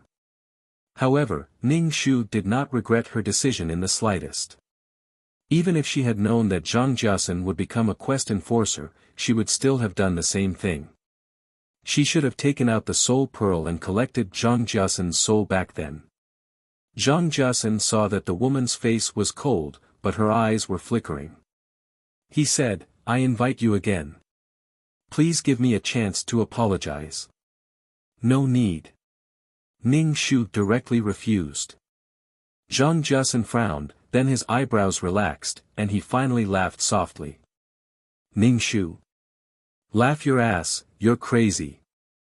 Zhang Jiasen stared at Ning Shu. Ning Shu shouted, meow meow meow. Pft, cough cough cough, fuck, Zhang Jiasen was simply heaven-defying. He could even recognize her. Zhang Jiasen smiled. It really is you. I didn't expect you to look like this. Ning Shu straightened her back and said righteously, It's me. What, do you want revenge on me? Zhang Jiasen said gently, Why would I want revenge on you? If it wasn't for you, I wouldn't have been caught by the system. Ning Shu, that's mockery, right? Hee hee. Ning Shu looked at Zhang Jiasen. I'm telling the truth. The past is in the past, and I don't have any responsibilities. I'm living for myself now. Zhang Jiasen looked at Ning Shu. I don't hate you. As for meow meow meow, now that I think about it, I feel sorry for her. She gave up her soul for others to counterattack. Zhang Jiasen looked disappointed. Soul power is too important to the soul. Ning Shu, I'd be a fool if I believed you. Zhang Jiasen's words couldn't be trusted. What's your name? Zhang Jiasen asked Ning Shu. Ning Shu was wary of Zhang Jiasen, so he didn't plan on telling Zhang Jiasen his name. Since you don't hate me, then let's forget about each other. Ning Shu turned and walked away. This time, Zhang Jiasen didn't stop Ning Shu. Instead, he raised his eyebrows and looked at Ning Shu's back. He touched his chin, turned around, and walked in the opposite direction of Ning Shu. After meeting Zhang Jiasen, Ning Shu wasn't in the mood to eat at the restaurant. He thought about it and felt that he was too cowardly. Wasn't it just Zhang Jiasen? What was there to be afraid of? Everyone would use their own means to see who could beat who. Ning Shu still went to the restaurant to eat. When he walked to the door, the waiter greeted him and said to Ning Shu, "Sir, someone invited you to a private room." Ning Shu was surprised. He didn't know anyone in the virtual space, but someone invited him to a private room. A private room was very expensive. Ning Shu ate in the main hall every time he went to the restaurant. Ning Shu followed the waiter to the private room. The waiter opened the door, and Ning Shu instantly smelled the fragrance of agarwood in the room. After taking a breath, he felt that his soul was much cooler. Smelling this smell, a silver-haired consultant appeared in Ning Shu's mind. Ning Shu walked in and saw the silver-haired man. The silver-haired man was holding a book in his hand. "Sit down," the silver-haired man said calmly as he closed the book gracefully. Ning Shu was a little puzzled as to why he was looking for him. He asked, "Why are you looking for me? You're an intermediate mission enforcer now, right?" Ning Shu said, "I need something. I hope you can help me find it in an intermediate realm." Ning Shu was even more confused. What is it that only an intermediate realm has? Since you need it, why do you want me to find it? Can't you go yourself? "I can't go to a low-level realm," the silver-haired man said calmly. Ning Shu was speechless.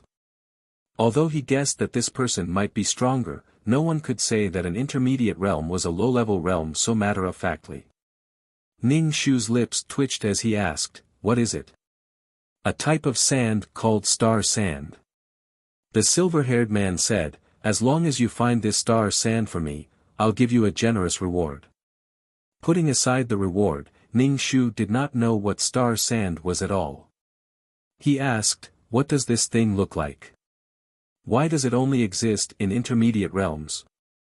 The silver-haired man said, "It's a type of sand, but it's actually a type of stone. It can also be said to be a type of crystal. It's a law stone formed when an intermediate realm develops into an advanced realm." Ning Shu was surprised.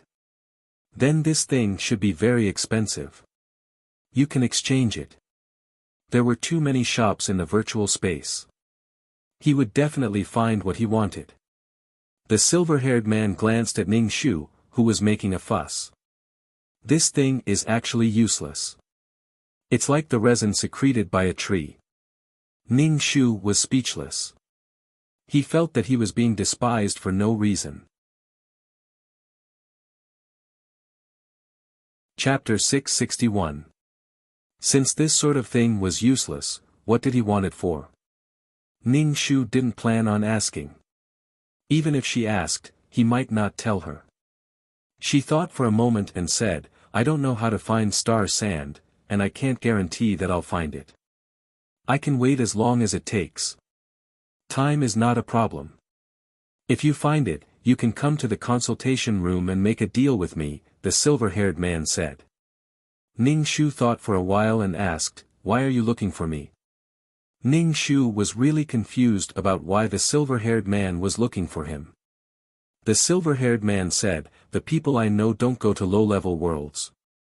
I just happened to see you and wanted to make a deal with you." Ning Shu was speechless. His heart was hurt 10,000 times. "This looks like star sand." The silver-haired man handed Ning Shu a piece of paper. It was light gold and a little thick. Ning Shu took a look. Star sand was just like its name. It was silver and very small, only the size of a thumb. This kind of thing was too hard to find, mainly because it was too small. Even if he found it, he would just glance at it and ignore it. Ning Shu nodded and said, "I'll try my best." The silver-haired man nodded and stood up. He took the thick book and left. He turned to Ning Shu and said, "Order whatever you want. It's my treat." The silver-haired man opened the door and left. Ning Shu didn't stand on ceremony. He called the waiter and ordered a table of dishes. After eating, he returned to the system space. Ning Shu asked 2333, how did Zhang Jiasen become a mission enforcer? His soul is qualified. Naturally, he can become a mission enforcer, 2333 said. Ning Shu felt very tired. Can you find out what level he is at now? How did he appear in the virtual space so quickly? I can't find out. The support system only serves mission enforcers. I can't find out their information. As for appearing in the virtual space, as long as you accumulate 500,000 points, you can activate the virtual space, 2333 explained. 2333 explained, you activated the virtual space when you accumulated 500,000 points. Ning Shu pursed his lips. Looking at Zhang Jiasen's appearance, he would definitely find a chance to mess with him in the future. Ning Shu guessed that Zhang Jiasen was able to recognize her because of her unconscious movements. Everyone had habitual movements. She had lived with Zhang Jiasen for a period of time, so it was normal for Zhang Jiasen to guess. Ning Shu hammered his head. He would have to be more careful when doing quests in the future. As long as there was a chance to step on him, he would not give in. After recording Zhang Jiasen in his heart, Ning Shu took out the paper that the silver-haired man had given him. It felt very heavy to the touch, and there were no creases at all. He tore at the paper, but found that he couldn't tear it. No matter how hard he tried, he still couldn't tear it. Good stuff. Ning Shu looked at the star sand on the paper and memorized its appearance in his mind. If he could really encounter it, he wouldn't miss it. What kind of paper is this? Why is it so hard? Ning Shu asked. 2333, why did his host always look like she hadn't seen the world before? No matter how hard it is, it's just a piece of paper. What's there to be surprised about? 2333 said in annoyance. That kind of person always takes out good stuff. Ning Shu frowned and said unhappily, 2333, why do I feel like you're going through menopause? Why are you speaking so strangely? I'm just making a fuss because I haven't seen it before. That's why I asked. If you don't like me, you can remove the binding between us. 2333 was silent for a while and said, sorry, I almost forgot that you're a girl. Ning Shu, fuck, why wasn't she a girl? Was that an apology? It was unbearable to talk like that. This paper is made from the sap of the phoenix parasol tree, so it's very hard and can last for a long time. If you don't understand, you should read more. 2333 said. Ning Shu rolled her eyes and took a book from the bookshelf and put the paper in between. Ning Shu opened the exchange store. It had been a long time since he last shopped. Ning Shu wasn't very interested in the items in the exchange store. Especially after the last trial mission, when he was prohibited from using the exchange store, Ning Shu tried to make himself less reliant on the items in the exchange store. Ning Shu learned everything he could learn by himself. For example, medical skills were taught to Ning Shu by himself. The system couldn't take away his skills. Ning Shu browsed the exchange store and bought fasting pills, water, detoxification pills, and some basic medicine. Ning Shu wasn't interested in anything else. He closed the exchange store. Let's look at the new client. Ning Shu sat up straight and looked at the client in his best state. Okay. As soon as 2333's voice faded, a woman appeared in the system storage. She was wearing ancient clothes and her long hair was tied into a ponytail. Ning Shu looked at the woman's face. Her lips were black and there was a faint black aura around her face. Her face looked a little blurry. My name is Xiao Susu. I want to fight back. Xiao Susu looked at Ning Shu. Her voice was very clear. I want to break free from the shackles of my bloodline. Because of my bloodline, I can't live in this world. Ning Shu was a little dizzy. He asked, what is your wish? I want to live my own life. I don't want to be used by others. Xiao Susu's face was sad. She seemed to have thought of something. She frowned and looked sad. Ning Shu nodded and said, I will accept this quest. As soon as he said that, Xiao Susu's soul left the system. Ning Shu thought for a moment and asked 2333, is there any item that can tell if there are other quest takers in the quest world? Nope. 2333 said. Ning Shu was disappointed. She wanted to know if she could know if Zhang Jiasen was in the same world. She wanted to know if she could guard against him. It would be best if she could kill him. But there is an item that can do this. It's called the Strings of Affection. If you can use this item on the person you want to know, if you are in the same world, the Strings of Affection will burn. 2333 said. Strings of Affection. Ning Shu squinted. She had a bad feeling when she heard the name. The side effect is that this item is like a curse. It will make two people fall in love. 2333 said with a smile. Do you want to exchange? Ning Shu, you must be kidding me. Fall in love? She and Zhang Jiasen felt a chill just thinking about it. No. Ning Shu didn't want to have anything to do with Zhang Jiasen. She wanted to guard against Zhang Jiasen. She didn't want to put herself in danger. She couldn't do such a stupid thing. When the time comes, she would be played by Zhang Jiasen. That would be worse than death. Zhang Jiasen would have his revenge. Moreover, he would be the one who delivered himself to her. Chapter 662. Ning Shu gave up after learning about the powerful side effects of the Strings of Affection. Using this item on Zhang Jiasen was suicide. It was giving up on life. Let's start the mission. Instead of thinking of ways to guard against Zhang Jiasen, it was better to become stronger and crush Zhang Jiasen into the mud.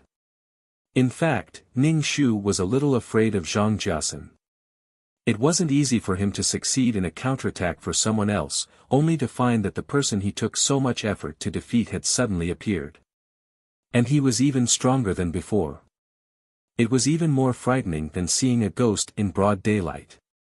Ning Shu felt a wave of dizziness from the teleportation, and his soul entered a body.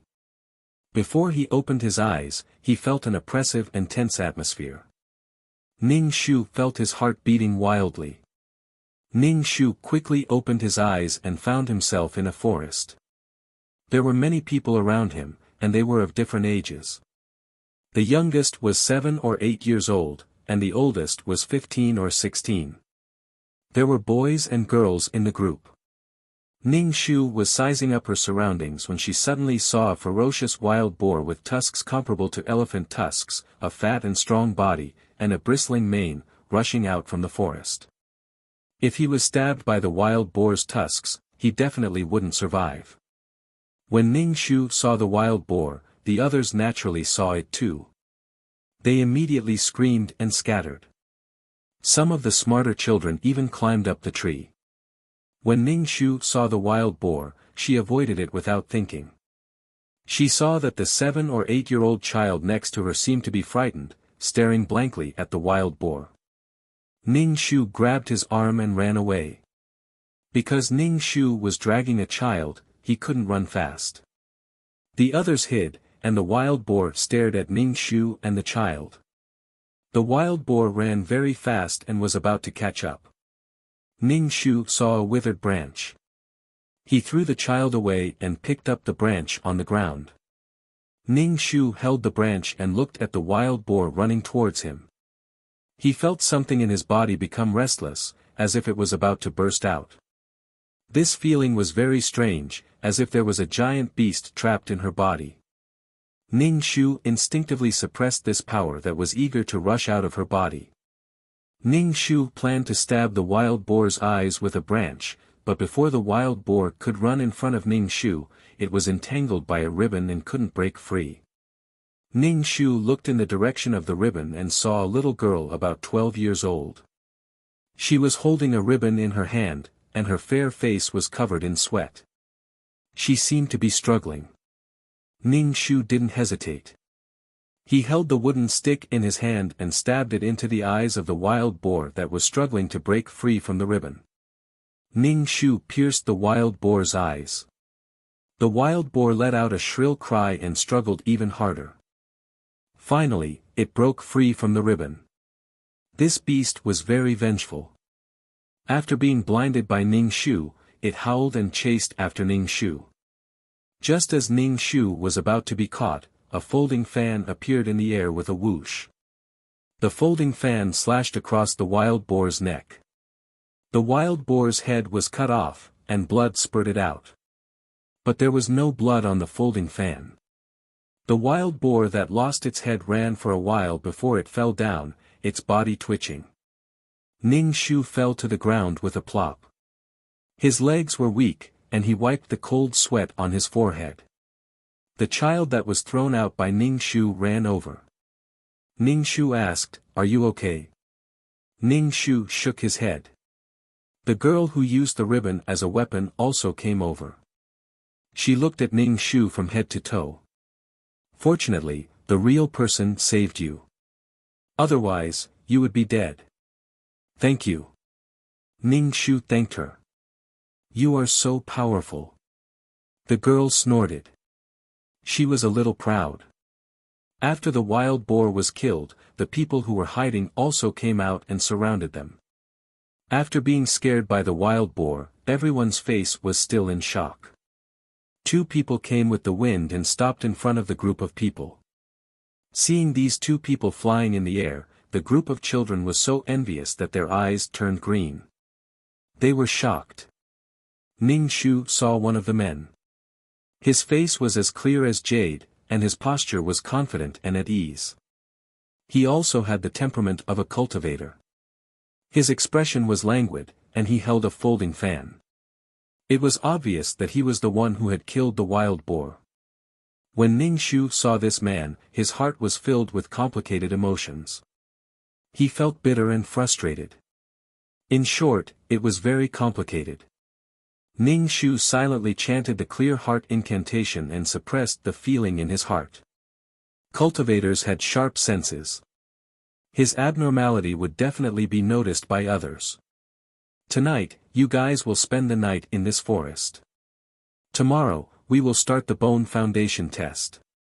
Another young cultivator with a big saber on his back said.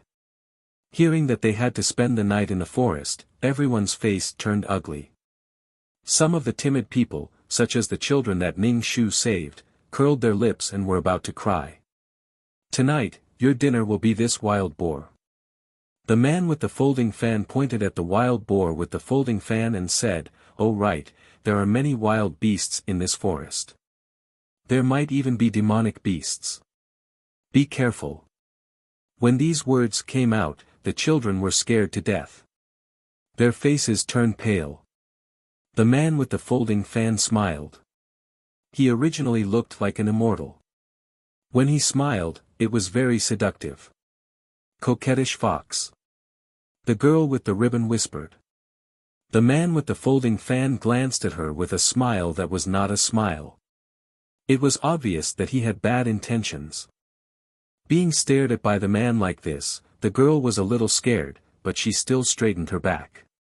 Under the reluctant gazes of the crowd, the two of them flew away. The atmosphere was a little stagnant. Everyone looked at each other, but no one said anything.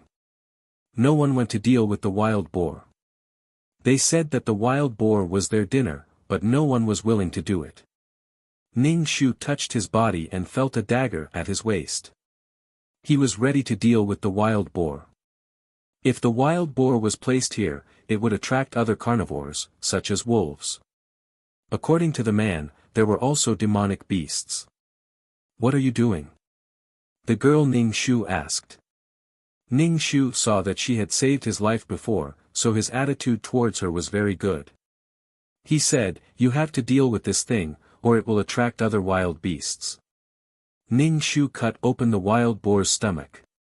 The wild boar's steaming internal organs and intestines emitted the stench of feces. When the others smelled this stench, they all retreated. It was related to life. Ning Shu endured the stench and pulled out the internal organs. He planned to dig a hole to bury the internal organs. In the end, he found that he did not have any tools to dig a hole. Everyone, help dig a hole to bury this thing. Also, cover the blood on the ground with soil. Ning Shu and the others said.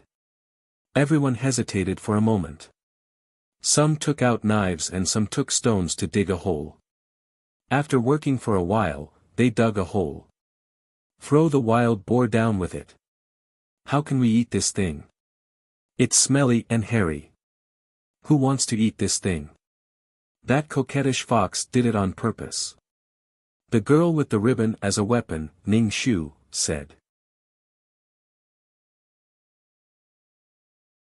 Chapter 663. When Ning Shu heard that the girl was going to throw the boar away, she asked in surprise, "What are we going to eat if we throw it away? We all have dry food, so we don't need to eat this kind of thing." Ning Shu was speechless. That man said that the wild boar was his dinner, and she really believed him. Who the hell would believe you? She worked hard to cut open the boar's stomach and made it stinky. Ning Shu was also speechless. She endured the stench and dug out the boar's internal organs before the girl said that. Ning Shu was too lazy to work. She grabbed a handful of grass from the ground and wiped the blood off her hands. The whole boar was buried in the pit. After finishing this, everyone leaned against each other. It was almost dark. Some birds in the forest were chirping strangely, making frightening sounds. Especially the mottled shadows of the surrounding trees were very scary. They couldn't help but lean closer to their companions. Some people took out their dry food to eat.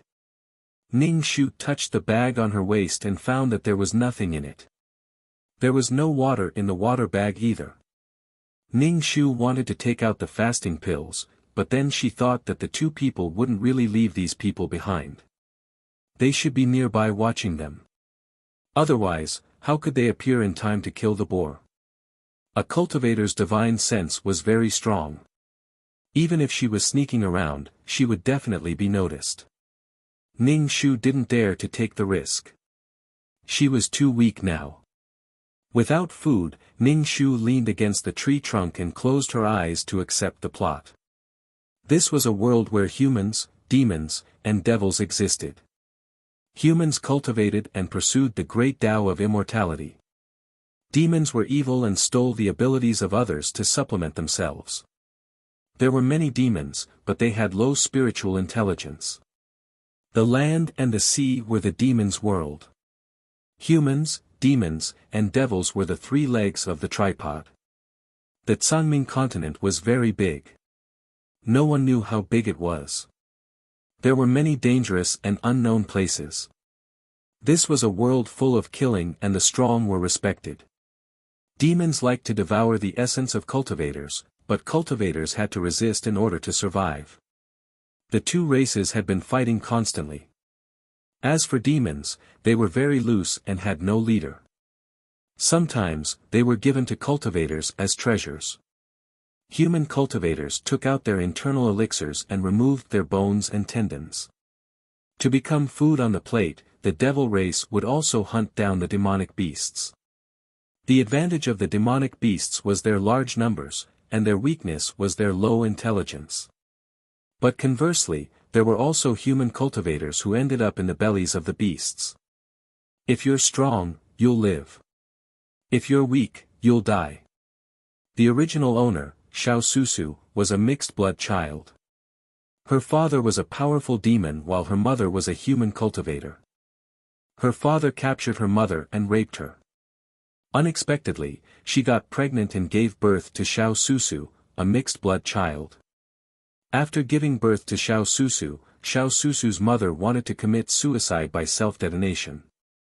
However, her father absorbed her profound qi and she aged instantly. In the end, only her skin remained. Xiao Susu grew up in a demon's den. Because she had the blood of a human in her body, she didn't have the talent of a demon. She was reduced to a pitiful existence and was often bullied. When she was 15 or 16 years old, Xiao Susu's father had placed a restriction on her body to hide her devil bloodline. She was then allowed to join the Immortal Form sect and steal the sect's divine weapon, the Profound Yang sword. This sword was made with the most yang material in the world. When it was made, it was mixed with the blood of a person with the most yang body. It was especially harmful to demons. Xiao Susu's father was very powerful in the demon race. He had always carried out the idea of raising humans into human slaves. At that time, he kept Xiao Susu as his daughter because he wanted to steal the divine weapon. Xiao Susu successfully sneaked into the Immortal Form sect and became Qin Huajun's disciple. Who was this Qin Huajun? He was the man who was holding the folding fan just now. He was the youngest spirit-severing expert in the cultivation world. His talent was top-notch. Moreover, this person had a lazy personality. He had a feeling of wanting to see the world in chaos. He was neither good nor evil. After Xiao Susu became this person's disciple, facing this celestial master, she started to have some thoughts after a long time. However, Qin Huajun doted on Yuling Air, who also became his disciple. Yuling Air was a little girl who used a ribbon as a weapon. Yuling Air was a princess of a country in the secular world. Because she had dual spiritual roots, she was sent to the cultivation world by the royal family. This little girl was a little arrogant like a princess. However, her personality was very simple. She was straightforward and said whatever she wanted to say. She was often played around by her master, who was like a fox. Xiao Susu had low self-esteem and was very quiet. She was also very respectful to her master. She was not as rude as Yuling Air, but her presence was much lower than Yuling Air's. Compared to staying in the demon race's territory, Xiao Susu preferred to stay in the Immortal Form sect. Her master would guide her cultivation. Being able to see Qin Huajun filled her heart with sweetness. Because of this, Xiao Susu endured the pain of the restriction. Not only could this restriction hide Xiao Susu's demon bloodline, it would also activate after a period of time. When activated, it would be like thousands of ants biting a bone. Her father, who was far away in the demon race's territory, could even kill Xiao Susu with a single thought. However, when the restriction activated once, Xiao Susu was found to have demon qi in her body. The human race hated the demon race to the core. They would kill any demon they met. The demon race not only wanted the essence of cultivators, but also the essence of ordinary people. The hatred between the two races was irreconcilable. The Immortal Form sect naturally wanted to kill Xiao Susu.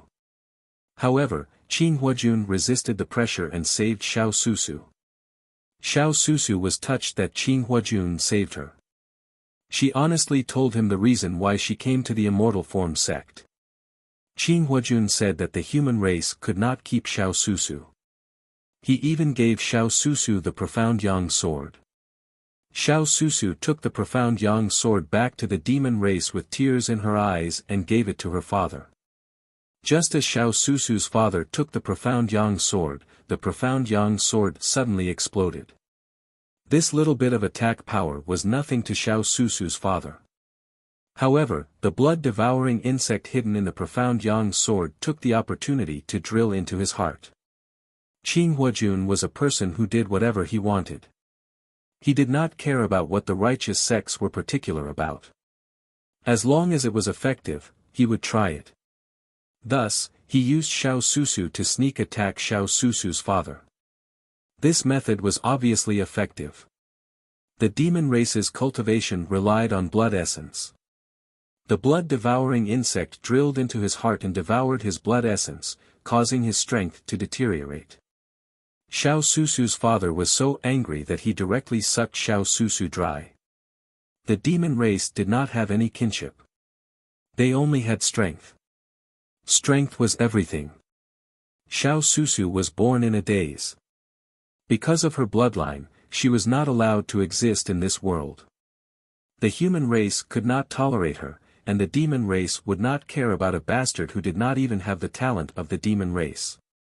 And her respected master also used her. Being treated like this by the person she loved, Xiao Susu was very painful. It was even more painful than being sucked dry by her father.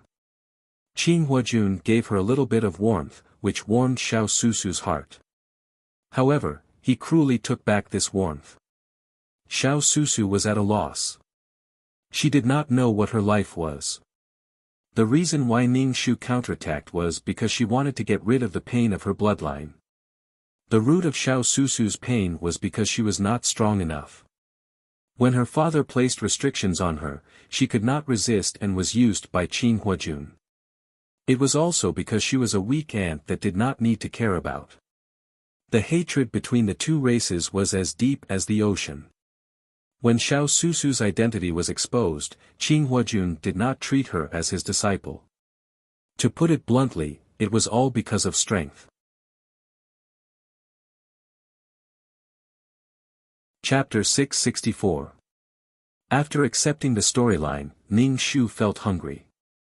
Seeing that everyone around him had something to eat, he felt even hungrier. For you. A biscuit was handed to Ning Shu. When Ning Shu turned around, he saw the boy holding a biscuit. Ning Shu took the biscuit, thanked the boy, and bit into it.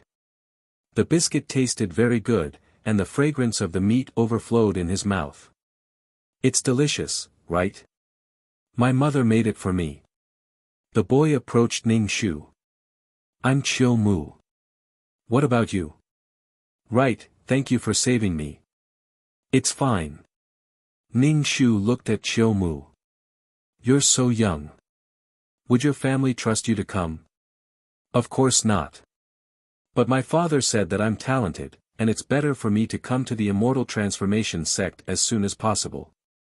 Chiu Mu looked indignant. If I knew it was so dangerous, I wouldn't have come. How talented are you? Ning Shu asked. My father tested me. I have the metal spirit root with the strongest attack power. Moreover, I have a single spirit root. Chiu Mu raised his chin slightly, looking proud. The less spirit roots one had, the more talented they were. Moreover, they cultivated faster than those with multiple spirit roots. As long as they didn't die midway, they would be a dazzling expert. With Chiu Mu's talent, he would definitely be a hot commodity in the Immortal Transformation sect. Ning Shu originally wanted to cultivate a peerless martial art, but after thinking about it, it was better not to cultivate under the watchful eyes of others. In fact, Ning Shu didn't want to enter the Immortal Transformation sect, nor did he want to steal the Profound Yang sword. If the restriction activated, it would be easy for others to detect the demonic qi in his body. The restriction suppressed the demonic bloodline and the demonic qi in his body. However, the demonic qi couldn't be suppressed forever, so the restriction would activate once in a while.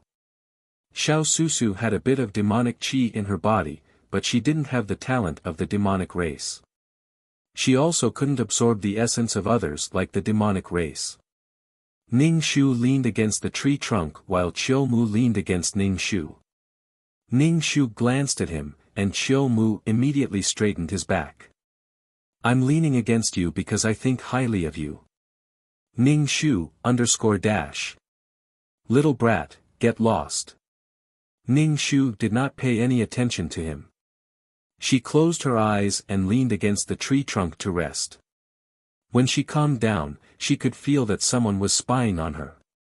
Fortunately, she was cautious enough and did not take out any fasting pills, nor did she practice any exceptional martial arts. He could not reveal his identity under the watchful eyes of the Immortal Form sect. Otherwise, only death awaited him. When encountering devils, humans would kill them without mercy. Although Ning Shu's eyes were closed, he was constantly paying attention to his surroundings. However, the next morning, they didn't encounter any danger. No dangerous beasts or demonic beasts approached them. It was clear that there were people protecting them. There were many talented children among them. If something happened to them, the Immortal Form sect would definitely be heartbroken. Moreover, all the major cultivation sects would snatch disciples with good innate talent. Ning Shu opened his eyes and pushed away Chiu Mu, who was leaning on his shoulder. His shoulder was covered in Chiu Mu's saliva. Chiu Mu was pushed away by Ning Shu. She rubbed her eyes and woke up, asking, "What's wrong?" Everyone woke up one after another and yawned. Qin Huajun and the young man carrying a large blade came over. Beside Qin Huajun was Gong Hao, a blade cultivator. He was in the Golden Core stage and was in charge of the disciple recruitment this time. Qin Huajun was in the spirit severing stage and had a very high status in the Immortal Form sect. There was no need for him to do such a thing. It was because he was too bored that he came here purely to watch the show. Qin Huajun met Yuling and began his interesting life of teaching his disciple. Qin Huajun held a folding fan and scanned everyone present. Those who were scanned by him all straightened their backs and looked at Qin Huajun with respect. Qin Huajun's gaze swept past Ning Shu's face and finally stopped on Yuling. A faint smile appeared on his face. Yuling immediately felt that Qin Huajun was up to no good and had a bad premonition. Ning Shu looked at Qin Huajun and Yuling from the corner of his eyes. This was the story of the old fox and the little white rabbit. Ning Shu and Yuling did not have any conflicts. Even in the storyline, Yuling did not hurt Xiao Susu. As Yuling's senior sister, Xiao Susu was older than Yuling. Naturally, she would not purposely cause trouble for Yuling. Master doted on Yuling and Xiao Susu was jealous. However, Xiao Susu, who was inferior, would not express it. Xiao Susu and Yuling minded their own business. Furthermore, Xiao Susu came to the Immortal Form sect with impure intentions. Thus, she did not dare to cause any trouble. Although she felt inferior and resigned, it still could not save her life. Her birth was a sin. Now, let's go to the Immortal Form sect to test your bone structure. Gong Hao said.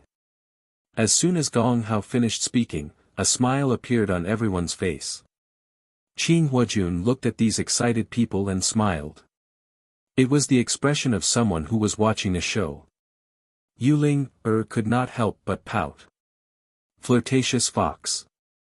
Walk from here to the entrance of the Immortal Form sect and climb up 5,000 steps. These are all part of the test. Gong Hao said. Walk over. This place was 5 to 6 miles away from the Immortal Form sect. If it was a cultivator, he would be able to reach it in a breath's time. However, for these people who had not even started cultivating, running 5 to 6 miles was definitely tiring. Moreover, they still had to climb 5,000 steps. Hurry up and run. There will be a reward for the first place. Qin Huajun floated on the tree branch like a god descending to the mortal world.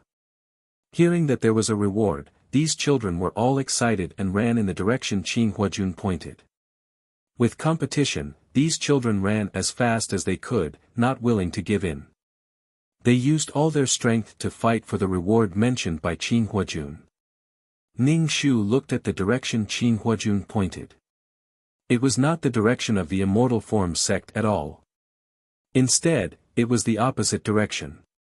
If they discovered it early, it would be fine. If they did not and ran far away, it would be a waste of time. Martial uncle. Gong Hao helplessly shouted at Qin Huajun. Qin Huajun waved his fan without a care. Seeing that there were still a few people who were not moving, he raised his eyebrows. Why are you guys still not running? The reward is pills, precious cultivation techniques, and magic tools. Qin Huajun's voice was very pleasant to the ears, with a strong sense of temptation. TSK, slutty fox.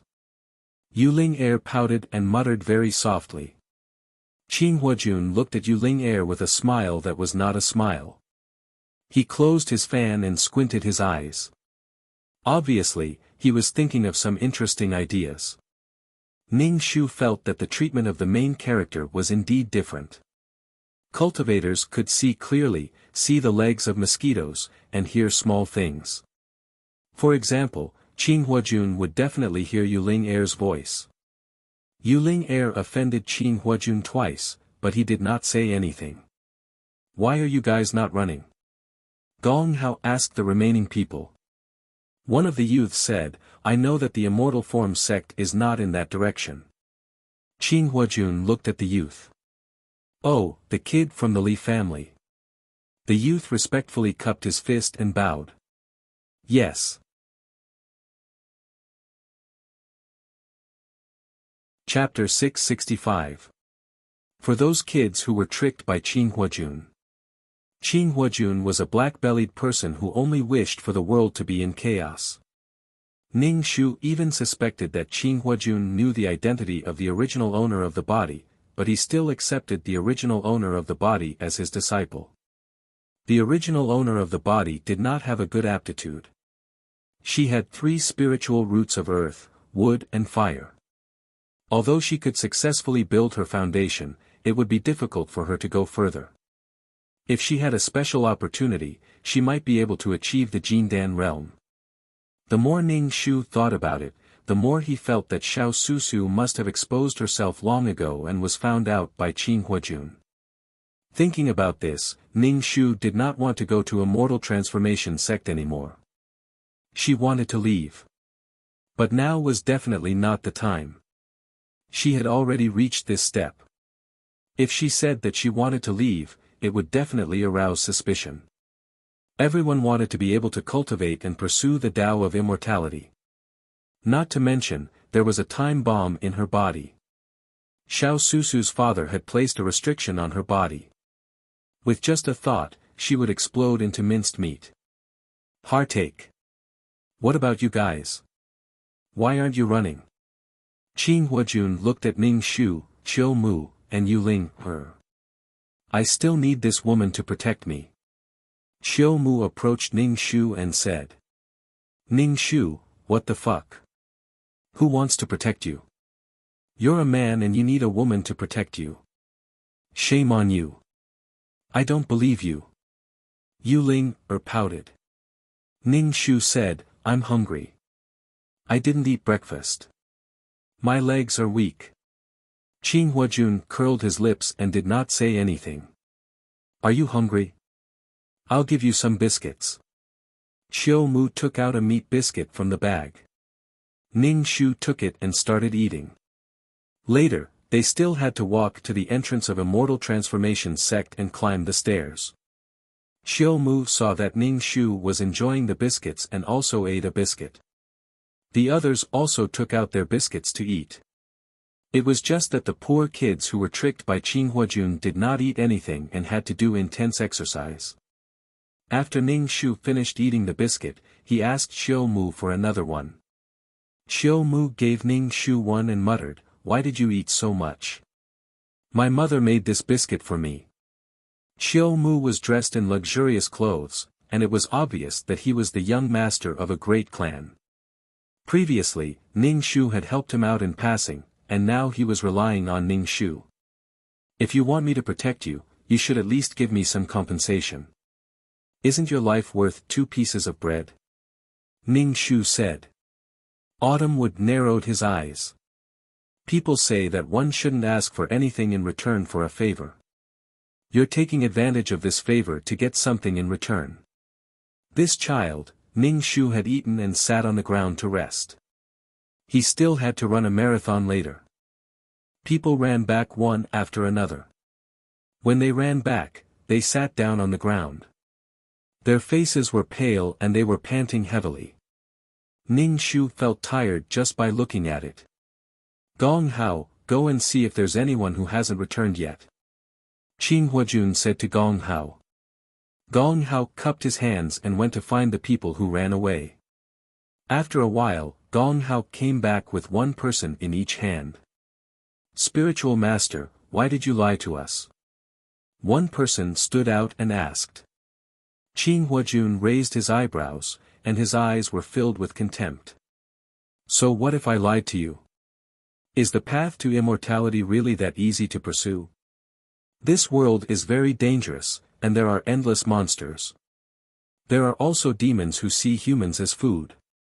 There are also those of the same race with evil hearts. You believe me just because I said something? Those demons who are good at bewitching people. If they say something, you will obediently send yourself into their mouths. Qing Huajun's expression was arrogant and disdainful. His words made the indignant expressions on the faces of those who were deceived disappear, and they were all ashamed. Start running now. Run to the front of the Black Heaven sect. Qing Huajun said coldly. At this moment, his body was surging with the aura of an expert, making it difficult for people to breathe. Run in this direction. Gong Hao pointed in a direction. Some of the people who were deceived were skeptical. Seeing that the others were running, they hurriedly followed. They felt very bitter, and their stomachs were empty. They had not rested enough and had to start running again. Woman, if I can't run any more later, you have to carry me. Qiu Mu said Ning Shu. Ning Shu's face darkened, and he kicked Qiu Mu's butt. I am not your servant. Qiu Mu glared at Ning Shu. You are so violent. I thought you were okay before, and wanted you to be my wife in the future. Now I don't want you. Ning Shu, fuck off. Ning Shu ran slowly at a constant speed, and he was lagging behind. Seeing the people running in front of him, he did not care about the prize. Maybe the prize was Qing Huajun's trick again. He would definitely do something like that. Qiu Mu ran beside Ning Shu, and he was panting. Can you let me lean on you? I am so tired. Young Master Qiu Mu had never suffered like this before, and he was panting like a cow.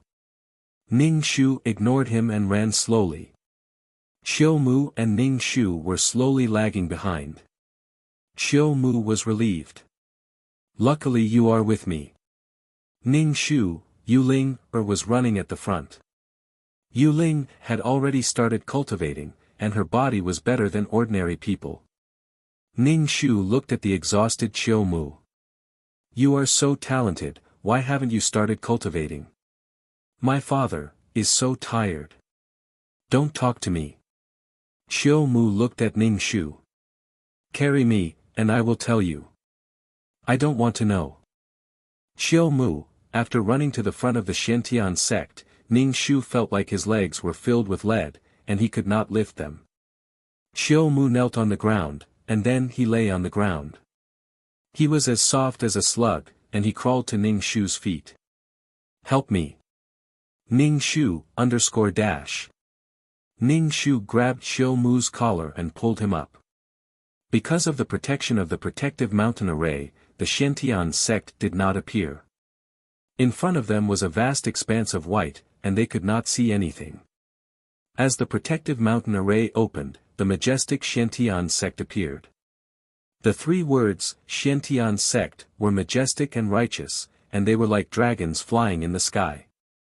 There was also an endless flight of stairs, and they did not know where the stairs led to. Start climbing now, Qing Huajun said calmly. Qiu Mu wailed. He was going to die. Ning Shu stepped on the stairs, and the surrounding scenery was suddenly surrounded by a thick fog. She could only see the stairs, and she was the only one on the stairs. She could not see anyone else at all. Ning Shu guessed that this should be a Dharma artifact. Ning Shu slowly climbed up the stairs. At first, she did not feel it, but the higher she went, the heavier the pressure became. It was very uncomfortable, and it felt like her lungs were about to explode. Ning Shu could only climb one step after a long time. After thinking about it, she sat on the stairs and was too lazy to climb up. Ning Shu did not really want to enter the Xiantian sect. Xiao Susu wanted to change her fate, and changing her fate did not necessarily mean that she had to stay in the Xiantian sect. Moreover, staying in the Xiantian sect was easy to be exposed. It would be better if she was eliminated. Xiao Susu did not ask her to deal with Qing Huajun. She would wait until she completed the mission and Xiao Susu returned. She wanted to become strong enough to change the pain of her bloodline, and break free from the shackles of her bloodline. This mission was much simpler. After leaving the Immortal Transformation sect, she thought of a way to remove the restriction on her body. With the restriction, her life was in the hands of others.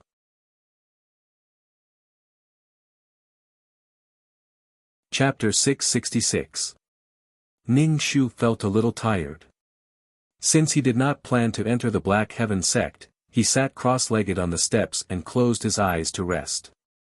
The surrounding spirit energy was very dense. Ning Shu resisted the urge to cultivate a peerless martial art until he left the Black Heaven sect. However, he felt refreshed just by smelling the spirit energy. Cultivating a peerless martial art in a world like this would definitely benefit him greatly. Hopefully, he would be able to cultivate the golden coiling dragon energy. Ning Shu could even feel the spirit energy slowly entering his body, forming a spirit energy mist in his dantian. Ning Shu was a little shocked. He did not cultivate at all, but the spirit energy was entering his body. He was so scared. He had never encountered such a situation before. Could this body be so talented that it could absorb spirit energy at any time? What a joke! If Xiao Susu had this kind of talent, she would not have fallen to the point of being used by others. Ning Shu stood up. The spirit energy was still entering his body. It was very comfortable. However, Ning Shu was horrified. The situation was too strange. After waiting for the test to end, the steps disappeared. Ning Shu stood in the square. There were people sitting or lying on the ground around him. They looked exhausted and their faces were pale. Some of them even had blood oozing out of their skin. It was obvious that their bodies could not bear the pressure of climbing the steps. In comparison, Ning Shu found that she was the most comfortable because her body had absorbed the spiritual energy, which made her feel very comfortable. Facing these gazes, Ning Shu immediately sat on the ground and supported his forehead with his hand, pretending to be exhausted. Next was the test for spirit roots. An immortal form sect disciple brought out a black stone. There were patterns on the surface of the black stone, and the material was similar to jade. This should be the tool for testing spirit roots. Line up to test your spirit roots, an immortal form sect disciple said. Li Xian, earth and wood dual spirit roots. Li Yi, water single spirit root. Yu Ling air, water and earth dual spirit roots. Help me up. I can't get up, Xiao Mu said to Ning Shu. He was very anxious when he saw that everyone else had their spirit roots tested. Ning Shu grabbed Xiao Mu's collar and pulled him up. Autumn wood held the black stone. The black stone turned golden, as pure as gold. Xiao Mu. Metal spiritual root. Single spiritual root. The immortal form sect disciple raised his voice. Xiao Mu turned around and looked at Ning Shu. I've already said that I have a metal spirit root. Xiao Susu. The disciple called Ning Shu's name. Ning Shu placed his hand on the black stone. There were 3 colors on the black stone, brown, green, and red. Earth, wood, and fire were the 3 spiritual roots. When Xiao Mu saw Ning Shu's aptitude, he frowned. Why is your aptitude so bad? Don't worry, I'll protect you from now on. Ning Shu smiled and said, thank you. Everyone's spiritual root attribute would be recorded in the book, and those without spiritual roots would have to go back and forth. After the test, the group of people was brought to the main hall. The hall was filled with powerful cultivators. Now, they were here to select disciples.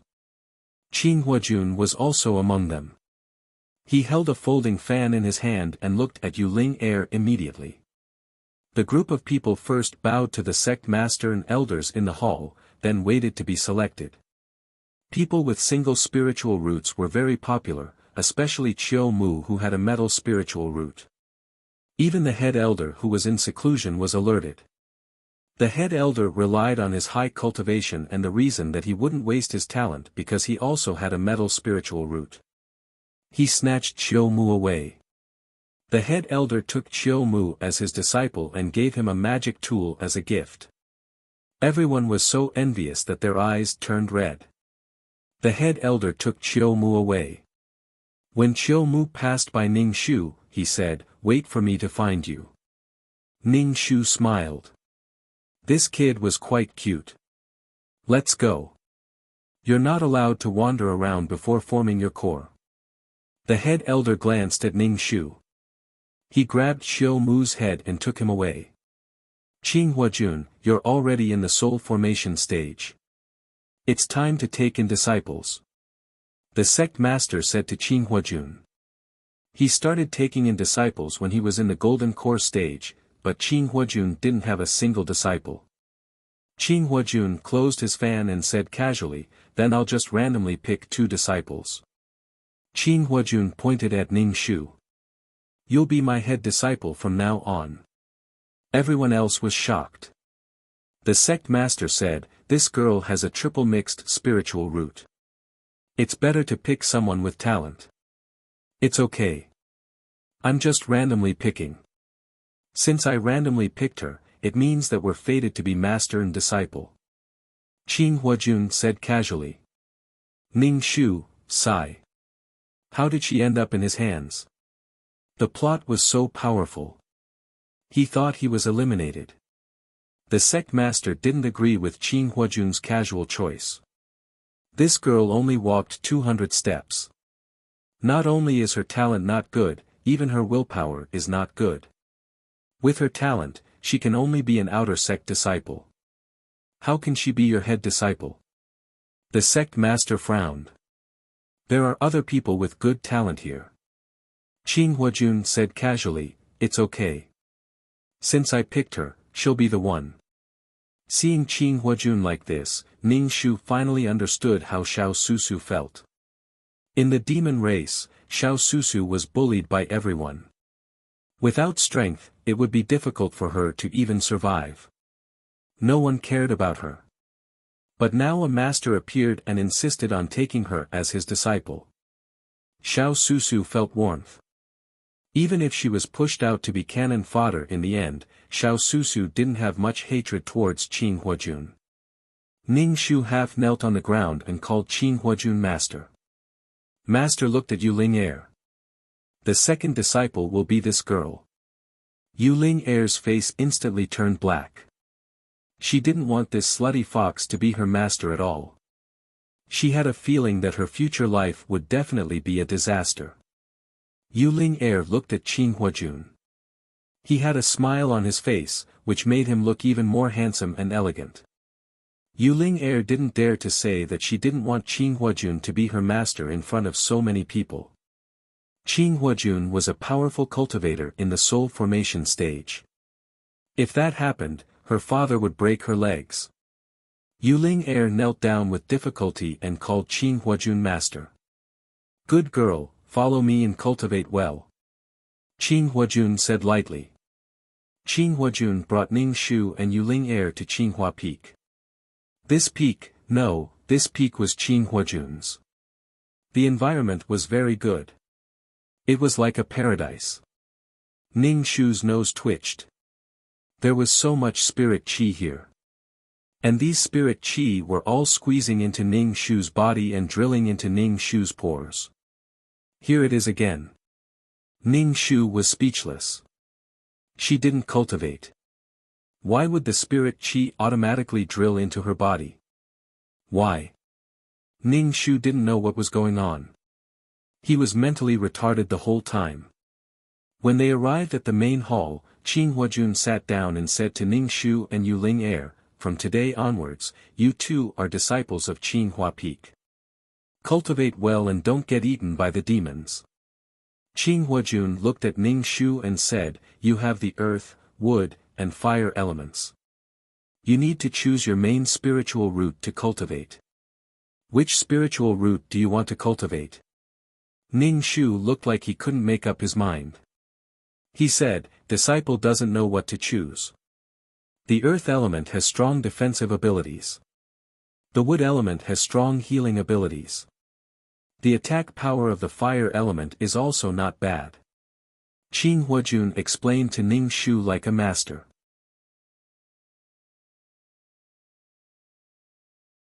Chapter 667. Ning Shu pondered in her heart. In this world, she could cultivate peerless martial arts. Peerless martial arts would give her immense strength, and her close combat ability would be greatly enhanced. Furthermore, she could release her chi to attack people. Then what she needed was the defensive ability of the earth element. Ning Shu said to Qin Huajun, "Disciple chooses earth element as my major." Qin Huajun nodded and gave Ning Shu a jade scroll. This is the earth element cultivation technique. Ning Shu took the jade scroll. "Thank you, master. You can leave first, the servant will arrange a room for you," Qin Huajun said. Ning Shu bowed and left, leaving only Qin Huajun and Yu Ling Er in the room. Yu Ling Er kept winking at Ning Shu, telling Ning Shu not to leave. She did not want to face this coquettish fox. No. Ning Shu was like an idiot, completely unable to see Yu Ling Er's signal and left obediently. The servant brought Ning Shu to the room. The room was very ordinary, and Ning Shu was not picky, as long as she could sleep. After closing the door, Ning Shu sat cross-legged on the bed and started to cultivate the peerless martial arts. As soon as Ning Shu started to cultivate, the surrounding spirit energy crazily rushed into her body. Not long after, streams of qi were formed in her dantian, and then these streams of qi wandered to every corner of her body, invading her cells. Ning Shu clenched her fist, feeling that her body was filled with strength. However, this speed was too fast, so fast that Ning Shu was a bit scared. She knew that in a world with abundant spirit energy, cultivating peerless martial arts would be very powerful. But this was the first time she saw it so fast. Ning Shu repeatedly recalled the plot. Xiao Susu's talent was not good. So abnormal. 2333, I'm scared, what's going on? Ning Shu called out to 2333, feeling that something was wrong. Is such a heaven-defying cultivation speed something that a cannon fodder like her should have? She felt that her strength was so great that she could kick the door in half. 2333's voice rang in Ning Shu's mind. What are you afraid of? The spiritual energy is actively running into my body. When I cultivate, the spiritual energy seems to have gone crazy. What's going on? Ning Shu asked. 2333 was silent for a while. Maybe it's just your imagination. Fucking retard, how could an illusion be like this? I'll cultivate again. Just watch. Ning Shu began operating his peerless martial art. Next, spiritual energy surged into Ning Shu's body. The spirit qi above his head formed a funnel-like whirlpool. The spirit qi poured into Ning Shu's body, and the spirit qi water droplets floated in his dantian. The force of the peerless martial art became thicker and thicker, and it lingered in his dantian. Ning Shu stopped his training and asked 2333, yes, I saw it. Just the training formation alone is scary. What happened? 2333 asked. Ning Shu was speechless. I'm fucking asking you. Is something wrong? Ning Shuchao asked 2333. 2333 said, I'm not sure about the situation right now. Let's take it one step at a time.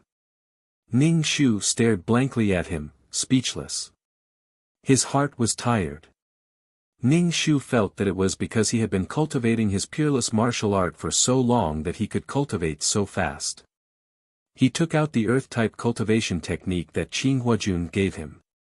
He injected his spiritual energy into the jade scroll and started to cultivate according to the instructions in the jade scroll. It felt quite difficult. Then, Ning Shu realized that the earth-type spiritual energy in the air was crazily rushing into his body. Soon, he reached the second level of the technique. Ning Shu was speechless. What the fuck is going on? 2333, I think you should check what's going on. Ning Shu said. This situation was too abnormal. He had never encountered such a situation before. I've searched, but there's no result. 2333 said. If you're strong, then so be it. If you cultivate fast, then hurry up. However, this feeling was too unrealistic. The key was that Xiao Susu wasn't in such a situation. Xiao Susu was a poor person who was stuck in the middle of the human demons and had no place to stand. If Xiao Susu's cultivation speed was like a rocket, she wouldn't be able to help Xiao Susu turn the tide. In short, something wasn't right. There was a conspiracy. Ning Shu stopped cultivating. He opened the door and walked around. He looked at the elegant flowers around him. There was a fragrance in the breeze. He didn't walk far before he met Yuling Er. Yuling Er's face was red and she looked angry. When Yuling Er saw Ning Shu, she shouted, "Senior sister. What's wrong with you?" Ning Shu had a smile on his face. In Ning Shu's eyes, Yuling Er was still a little girl. She looked like she was 11 or 12 years old and her chest had just started to develop. However, Qin Huajun liked this child.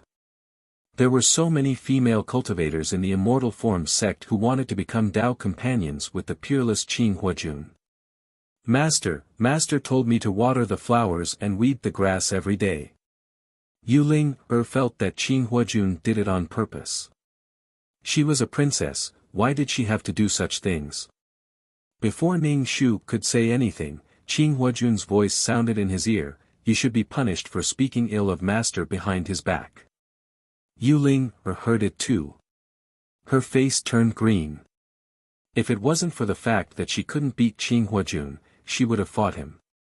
Seeing Yuling Er like this, she didn't know how she offended Qin Huajun. "Yuling Er, come to the main hall," Qin Huajun said.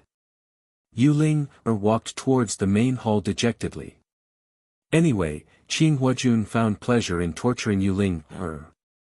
The Qin Huajun who didn't touch the mortal world asked Yuling Er to cook for him. He asked Yuling Er to cook for him. So dirty. He ordered Yuling Er around, but he taught her cultivation step by step. He even used his fan to hit Yuling Er's head and said that she was stupid. Under the guidance of Qin Huajun, Yuling Er's strength improved very quickly. She had completely forgotten about Ning Shu, and only occasionally asked about Ning Shu's cultivation progress. Other times, she rarely asked about it. Yuling Er cried to Ning Shu. Why did master only torture her and not him? Why was there such a difference in treatment? Ning Shu didn't know what to say. He only treated her as his disciple. Qin Huajun rarely let Yuling Er stay together. As long as the two of them stayed together for a long time, Qin Huajun would use all kinds of reasons to send Yuling Er away. Ning Shu saw this and felt that Qin Huajun knew his identity. Yuling Er's cultivation speed was very fast, but Ning Shu was very afraid of his own cultivation speed. As long as she cultivated, spirit energy would rush into her body. It was as if she was rushing to be reincarnated. There was already a dragon of spirit energy in her dantian. The spirit energy formed by the peerless martial arts turned into a dragon and swam around in her dantian. When the peerless martial arts were cultivated to the extreme, the spirit energy would turn into a golden dragon. This situation had only happened once. It was when she became Wei Liangyue. Because of the spirit marrow crystal, the spirit energy turned into a golden dragon. Although she didn't have any spirit energy and didn't turn golden, she was strong enough. She crushed the pebbles into powder. How terrifying!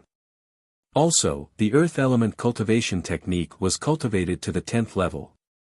There were a total of 12 levels. She fucking reached the 10th level in one go. She could feel the ground under her feet moving slightly. The sound of roots digging into the ground was very magical.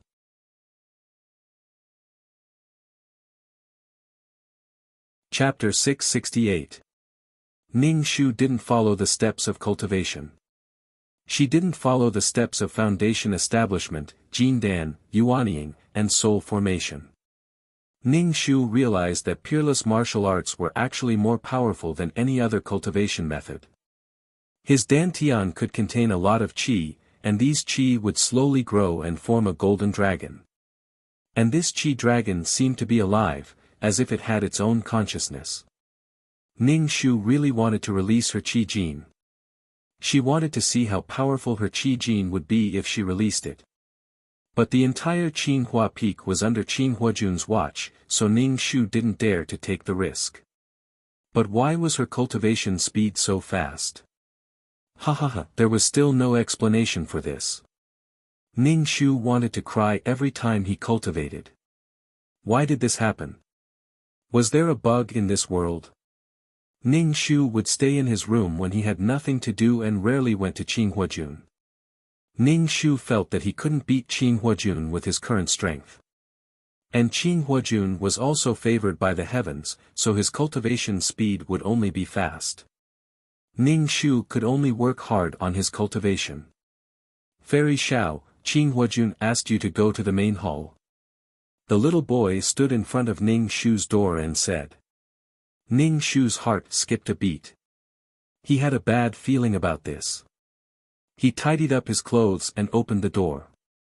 Ning Shu arrived at the main hall and saw Qin Huajun knocking Yu Ling Er's head with his fan. Wrong, this is not how you do it. Has your brain been eaten by a pig? Yu Ling Er was about to break down. My brain has been eaten by you. If you knock my head again, I will really become stupid. Who are you calling a pig? Qin Huajun knocked Yu Ling Er's head again. Yu Ling Er was so angry that she wanted to bite him. Qin Huajun saw Ning Shu standing at the door and stopped smiling. Come in. Ning Shu stepped over the door and walked in. Yu Ling Er bowed to Ning Shu. Senior sister. Ning Shu returned the greeting. Little junior sister. Go and water the flowers. You are not allowed to use any spells. Remember to go to the waterfall to fetch water. Also, you are not allowed to let the child help you. Qin Huajun said to Yu Ling Er. Yu Ling Er's face fell. She stomped her feet, turned around, and left like a fluttering butterfly. It's been almost a month since you came to Qinghua Peak. How do you feel? Qin Huajun said as he waved his hand and closed the door. When Ning Shu saw that Qin Huajun had closed the door, he felt even worse. His body tensed up, and he was secretly vigilant. This disciple is slow-witted. My progress is slow, Ning Shu said. Heh. Qin Huajun chuckled. Out of the two disciples, you've improved the most. The amount of spirit qi in your room has already caught up to me, a demigod. Ning Shu frowned. He was indeed under Qin Huajun's surveillance. Every move was under Qin Huajun's nose. Qin Huajun poured a cup of spiritual tea. His movements were smooth and elegant. He picked up the white porcelain cup and took a sip of tea. A tense atmosphere condensed in the air. Ning Shu's back was covered in sweat. It seemed that Qin Huajun was going to lay all his cards on the table. Qin Huajun put down the porcelain cup and said indifferently, Since you are my disciple, we can be considered as master and disciple. What is your purpose in coming to the Immortal Transformation sect? Ning Shu secretly circulated the energy in his dantian. When he heard Qin Huajun's words, he pursed his lips and didn't say anything. Qin Huajun stood up. Ning Shu walked over. His footsteps were slow, but Ning Shu felt as if a mountain was slowly pressing down on him. Ning Shu couldn't help but take a few steps back. Qin Huajun looked at Ning Shu. What is the purpose of the demon race coming to my Immortal Transformation sect? Qin Huajun extended his hand and released a stream of spirit qi to control Ning Shu.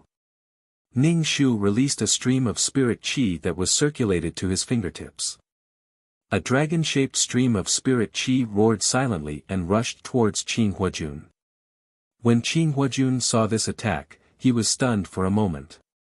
He frowned and formed hand seals to attack the stream of spirit qi. The dragon-shaped stream of spirit qi seemed to have its own consciousness.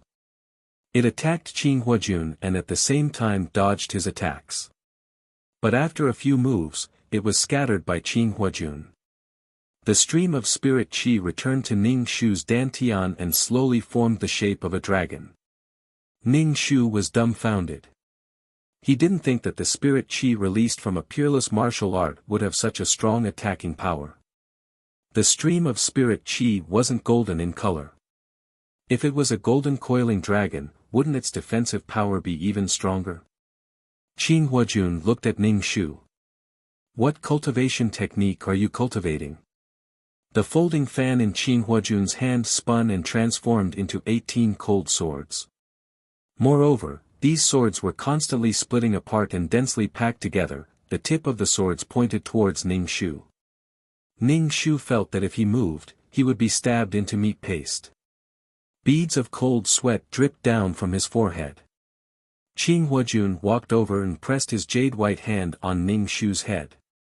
Ning Shu immediately felt a majestic spirit qi attacking his dantian from the top of his head. The dragon-shaped stream of spirit qi in his dantian was resisting this attack. This powerful attack activated the restriction hidden in Ning Shu's dantian. The black magic formation emitted a dense black devil qi. The restriction that should still have some time to activate was activated by Qin Huajun in advance. Ning Shu suddenly felt like his body was being run over by a truck. All the bones in his body were about to break. There were also countless ants crawling in his bones, sucking his marrow. Ning Shu cursed inwardly, and I could see that the pain was almost as painful as a vicious curse. Ning Shu sat on the ground with his legs crossed. His body was emitting devil qi and he was in so much pain that his body was trembling.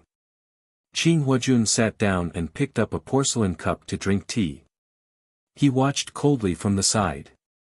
Not only did Ning Shu have to endure the pain of the restriction, there were also so many swords pointing at him. The restriction would activate for about an hour. When Ning Shu had endured the pain of the restriction, his whole body was in so much pain that his whole body was trembling. The spirit qi in his dantian flowed to every corner of his body, repairing his body that was damaged by the restriction. The black restriction in his dantian slowly disappeared and hid. Ning Shu stood up. The swords in the air immediately moved closer to Ning Shu, as if they wanted to stab him. I know that you are the child of a human and a devil. Although you have the blood of the human race, you also have the blood of the devil race. There is no way for the human race to accept you. You can go back to where you came from. This can also be considered as ending our relationship as master and disciple. Qin Huajun put down the porcelain cup. Ning Shu did not believe a single word that he said after activating the restriction in her body. It was exactly the same as what Xiao Susu said. She had to leave the immortal transformation sect. Under Qin Huajun's eyes, she could not do anything, let alone counterattack. Furthermore, there were some powerful old monsters in the immortal transformation sect. Ning Shu said, "My goal is the profound yang sword. Once I take the profound yang sword back, the devil race will release the restriction for me." Qin Huajun raised his eyebrows. You can believe the words of the devil race. But I have no choice. Ning Shu said. Qin Huajun tapped the table with his finger. I can give you the profound yang sword. Ning Shu, I knew you would give me a fake.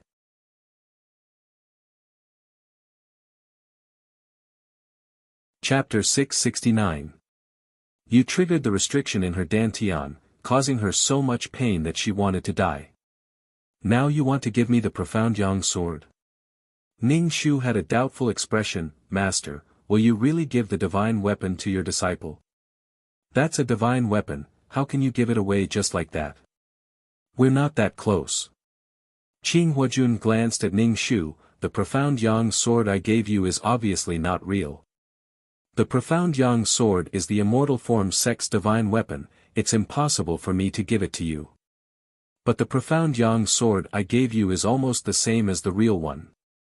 It should be enough for you to deal with the demons. Ning Shu's face couldn't help but tremble. She was speechless.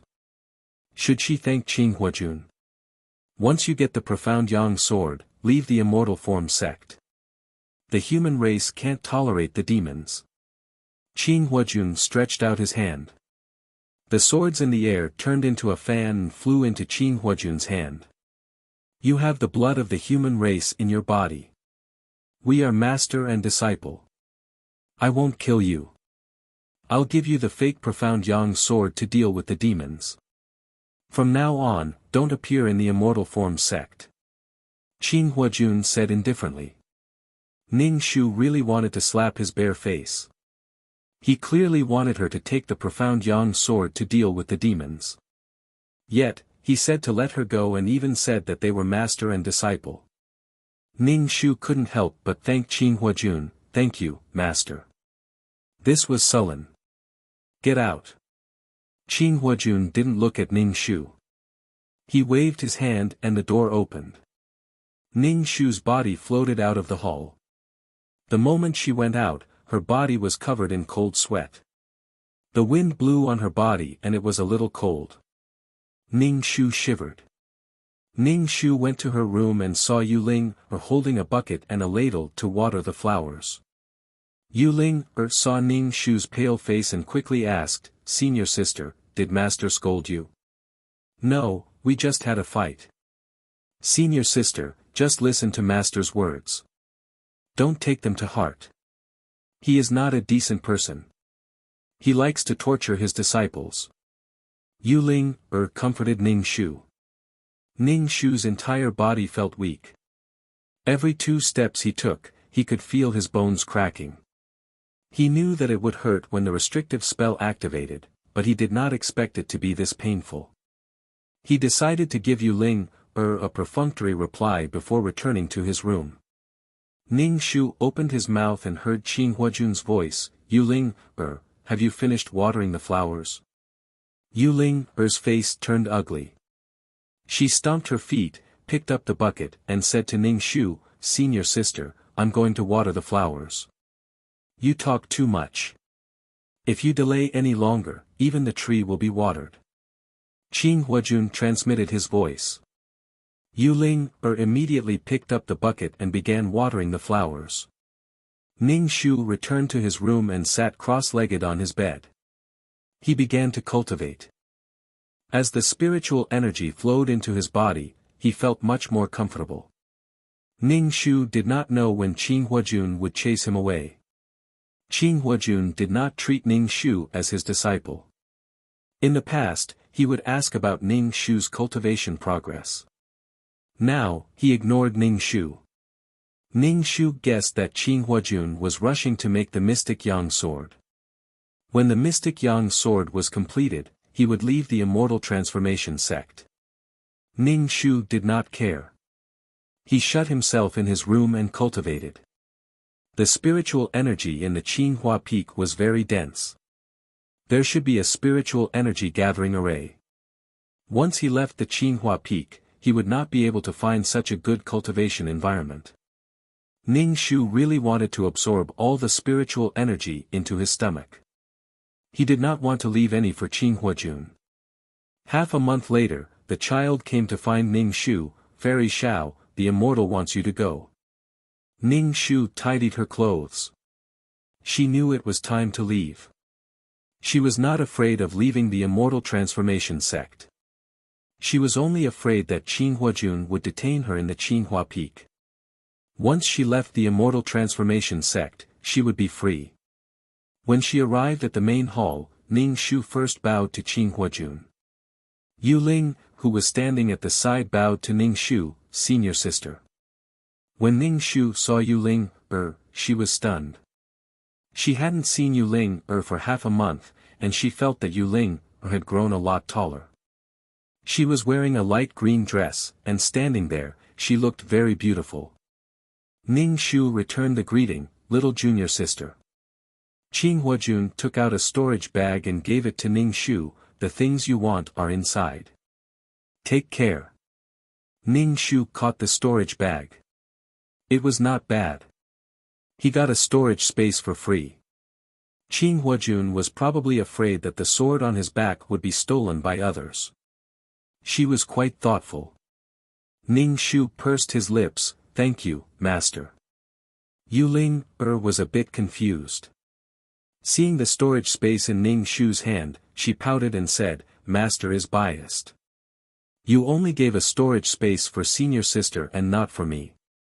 Qin Huajun rolled her eyes at Yuling.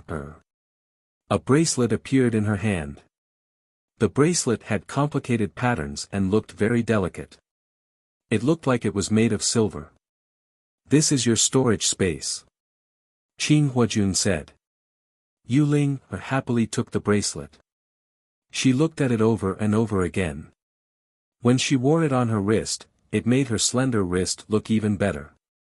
This needs to be refined. It's not yours just to wear it. Qin Huajun saw that Yuling liked the bracelet. She smiled, why are you so stupid? Ning Shu looked at his ragged bag and then looked at Yuling's bracelet. He really wanted to throw this bag at Qin Huajun's face. There would be no harm if there was no comparison. Alright, it's good to get a storage space for free. It's better if it's old. It won't attract attention.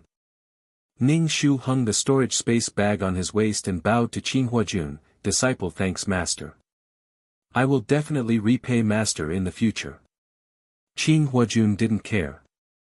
She just nodded with an indifferent expression. Ning Shu said, disciple will leave now.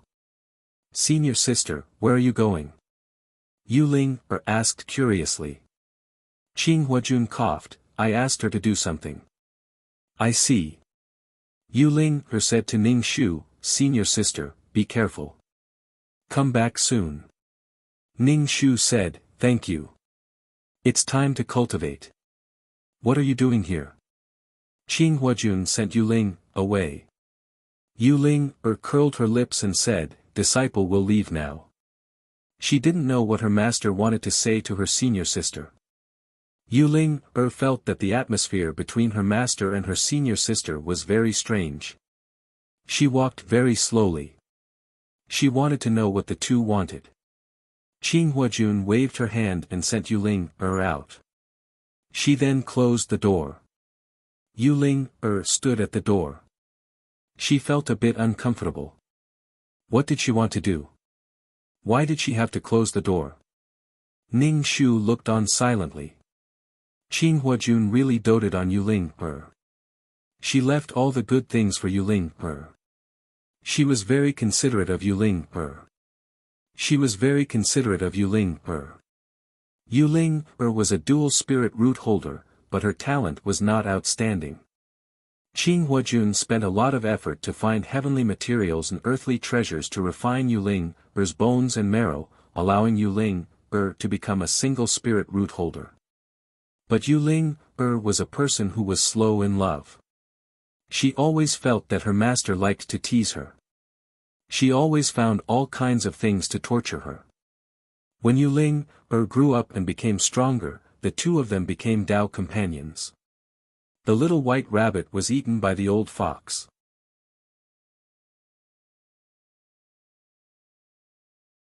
Chapter 670. Who placed this restriction on you? Qin Huajun asked Ning Shu. It was my father. Ning Shu said. Give the fake profound yang sword to a higher level demon and let him remove the restriction on you. Then leave the demon race. If you stay with the demon race, you will be devoured sooner or later. Qin Huajun said calmly. Not only did the demon race need to devour the essence of humans, but they would also devour their own race to strengthen themselves. When Ning Shu heard Qin Huajun telling him to choose a higher level demon race, it was obvious that he wanted to plot against a higher level demon race. Ning Shu nodded and said, disciple will remember. Qin Huajun waved his hand indifferently, go, don't come back. Ning Shu bowed, disciple will take his leave. Wait. Qin Huajun called out to Ning Shu. Ning Shu's heart skipped a beat.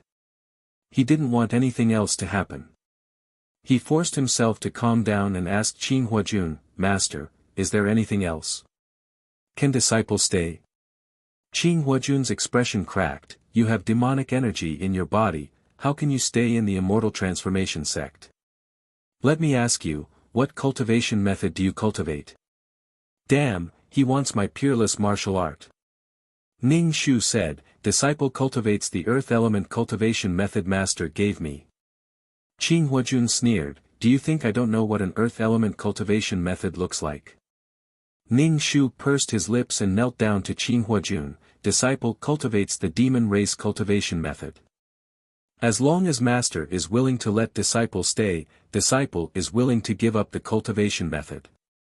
Qing Huajun's expression was indifferent. It was impossible to tell what he was thinking. He waved his hand, go. Ning Shu's face was filled with disappointment. He climbed up from the ground and left the hall, Qing Huajun, and the immortal transformation sect. Ning Shu raised her middle finger in the direction of Qinghua Peak. Once I'm strong enough, I'll definitely come back to beat you up. I'll press my hand on your head and unscrupulously charge my qi into your dantian to take a look. However, after leaving the immortal form sect, Ning Shu suddenly didn't know where to go. Naturally, she couldn't return to the demon race. Her current strength was far inferior to that cheap demon father of hers. Xiao Susu's father was a demon general, which was equivalent to the soul formation stage of the human race, which was the same level as Qing Huajun. Right now, she couldn't even defeat Qing Huajun, let alone her devil father. Moreover, the devil race's cultivation method was sinister and treacherous, making it hard for people to guard against. She also couldn't go to a crowded town. Soon, her restriction would activate again. If she went to a crowded place, she would definitely be discovered. She couldn't guarantee that she wouldn't be discovered by other cultivators. If she was discovered, there would be no less trouble. They would definitely chase after her and shout to kill her. At this moment, Ning Shu truly felt that there was no place for him in this vast world. Forget it, I'll just go to a place with fewer people. Moreover, the further away from the immortal form sect, the better. Ning Shu planned to fight for territory with the demonic beasts and slowly cultivate. Ning Shu went to the mystic spiritual mountain range, which was known as one of the 5 great danger zones. It was an endless forest with all kinds of demonic beasts resting in it. Although it was dangerous, it was favored by cultivators. There were many demonic beasts here. If they needed to concoct pills or craft magic tools, they would come here to find materials.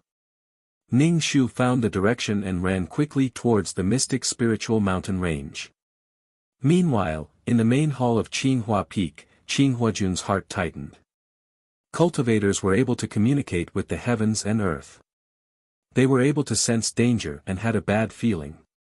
Qing Huajun regretted letting them go. He had never seen any devil who practiced this kind of cultivation method. Qing Huajun instantly left the main hall and went out of the immortal form sect. He chased in the direction of the demon race. After flying for a long time, he still didn't see Ning Shu. Qing Huajun felt even worse. He regretted letting him go. With his strength, he wouldn't be able to run very fast. Qing Huajun chased for such a long time. He stood in the air and looked around. In the end, he gave up. She didn't even return to the demon race. Qing Huajun was speechless. He had always been the one tricking others. He didn't expect that he would be tricked one day. He just didn't know if that person would bring the mystic Yang sword back to the demon race. Qing Huajun turned and returned to the immortal form sect. However, he still felt uncomfortable in his heart. Ning Shu ran further and further away from the demon race. She felt that it was safer, so she slowed down. When she was hungry, Ning Shu took out a fasting pill to eat. She cultivated as she walked. Indeed, the spiritual energy outside couldn't be compared to Qinghua Peak. However, when she cultivated, the spiritual energy would gather around her. The effect was not bad.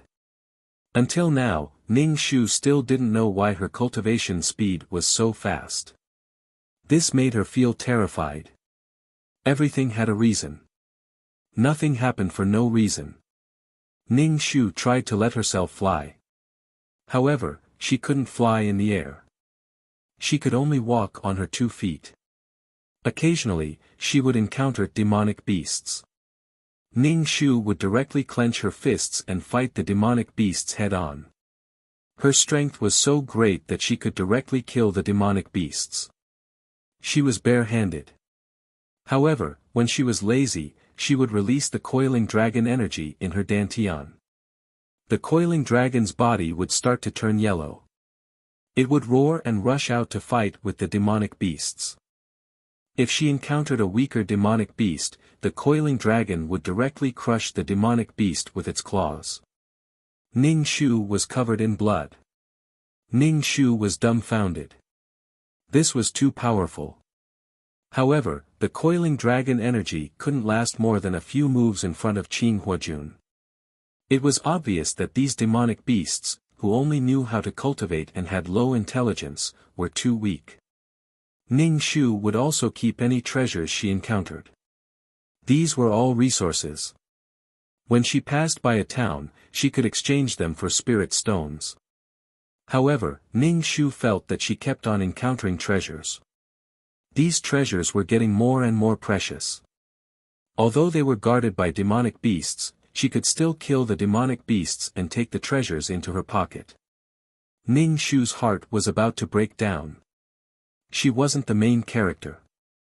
Even the bird eggs she picked up were phoenix eggs. She was just cannon fodder. How could she encounter so many treasures? Could it be that she was giving away treasures to others? Until Ning Shu encountered something. She completely cried. A few grains of star sand were placed in the middle of the road. Star sand. Star sand. This was what the silver-haired man needed. Ning Shu estimated that she would have to do a lot of missions to encounter this. However, she didn't expect to encounter it so quickly. Ning Shu suspected that she was dreaming. Ning Shu casually walked towards the star sand and stepped on it with her foot. She looked left and right and wondered if someone had deliberately thrown it away. Ning Shu wiped her tears and picked up the star sand. She told 2333 to keep it. Since she encountered it, there was no need to let it go. 2333, I almost peed myself. What's going on? Ning Shu asked 2333 in her heart. She was really dumbfounded. 2333 was also dumbfounded. Let me check for you. Ning Shu was terrified. What the hell was going on? This was the treatment that only the main character would receive. Xiao Susu was a very pitiful existence. Why was it that when it came to her, her cultivation was like cheating? It was too unreal. There was no such thing as a free gift in the world. There must be a conspiracy.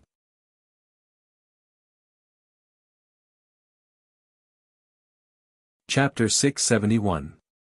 2333 went to check what was going on. Ning Shu had been waiting. He was leaning against a tree, and there was a red fruit hanging on the tree. Ning Shu rolled his eyes. The water cloud fruit that could cleanse one's muscles and marrow. Ning Shu didn't want to pick it. He sat down and saw a blade of grass shaking in front of him. It looked like a ginseng.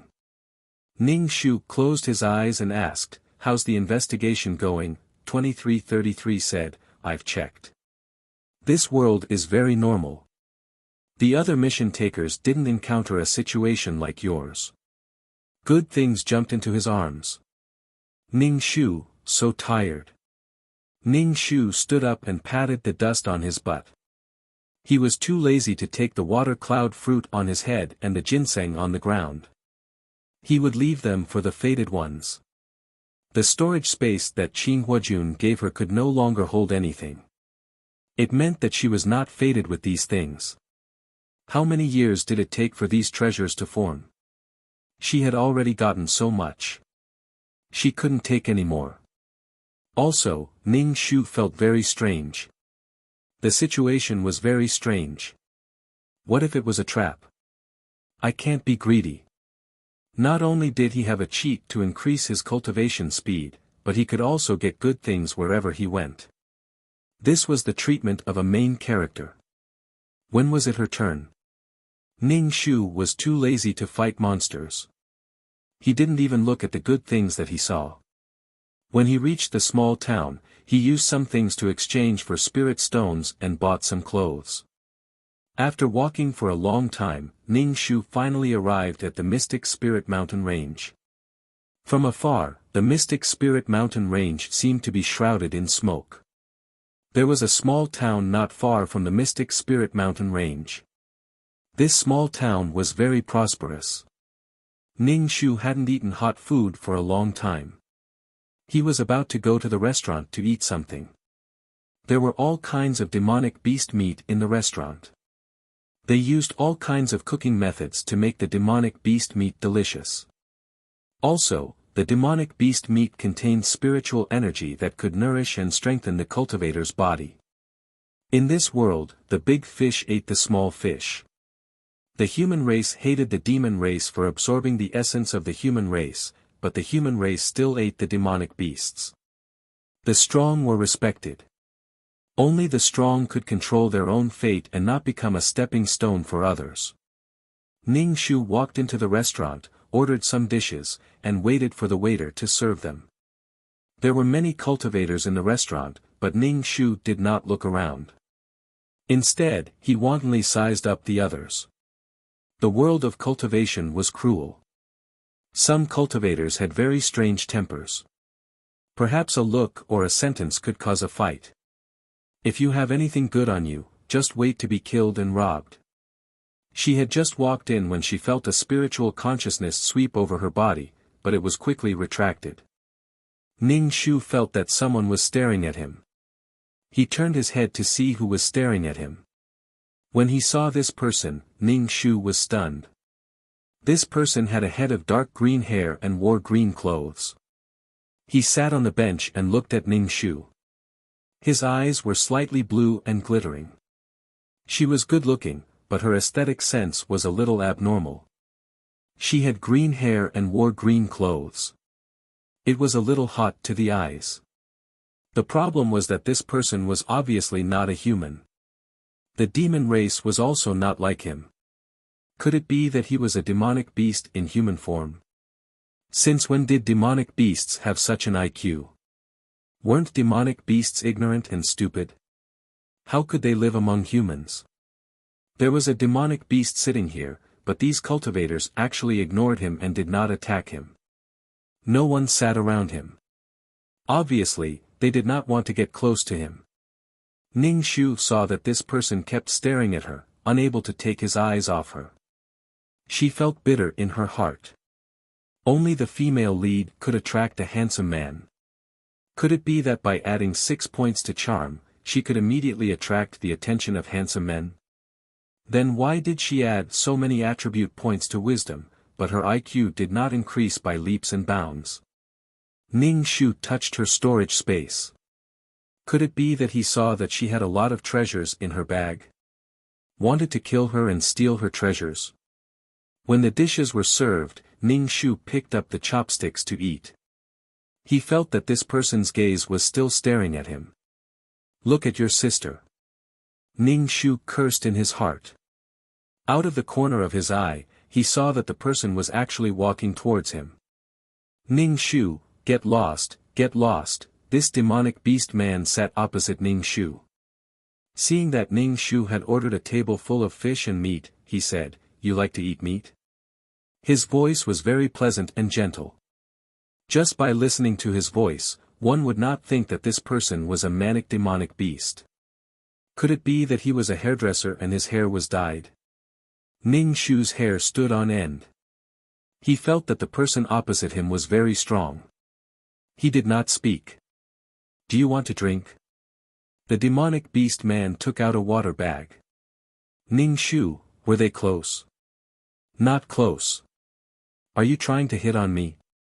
Ning Shu really wanted to kick this person in front of him. Was his charm that strong? Anyway, everything was not normal. Everything was not normal. Then you want to drink. The man took the water bag and filled Ning Shu's cup with water. Ning Shu looked at him sideways and did not speak. Drink. The man smiled slightly. If it wasn't for his green hair, Ning Shu would have thought that he was a gentle and refined scholar.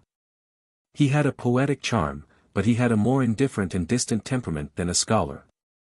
He was neither arrogant nor impatient. Ning Shu was a little doubtful. Was this person really a demonic beast? But this was aesthetic.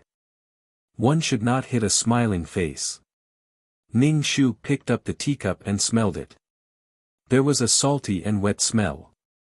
Could it be poisonous? Ning Shu glanced at this man. He had an elegant smile on his face. Ning Shu took a sip and his face turned green.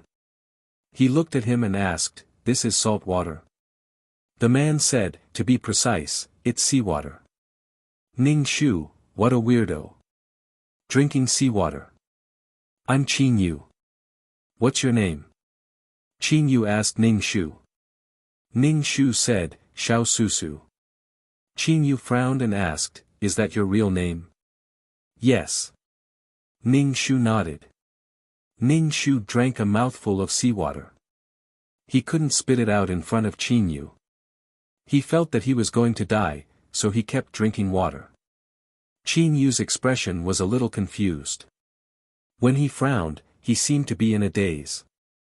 He fell into a state of emptiness. "Why are you looking for me?" Ning Shu went straight to the point. Qin Yu came back to his senses and smiled. He asked, "Where are you going?" "I'll go with you." Pooh, cough cough cough. Ning Shu choked on his tears. He was very shocked. Ning Shu's face twitched. When did she have the charm to make people fall in love at first sight? And Qin Yu didn't have any feelings for her at all. Why did he want to follow him? Why? Ning Shu controlled his urge to roll his eyes. "I want to pursue the great Tao." Qin Yu said. "What does that have to do with me?" Ning Shu rolled his eyes. "I feel that your soul is very familiar. We should have met before." Qin Yu said. Wasn't this hitting on him? Could it be that in the cultivation world, hitting on people using soul familiarity? "We haven't met before." "We have." "We haven't met before." "We have." "Then fucking tell me where we met before." Ning Shu chanted the clear heart mantra in his heart.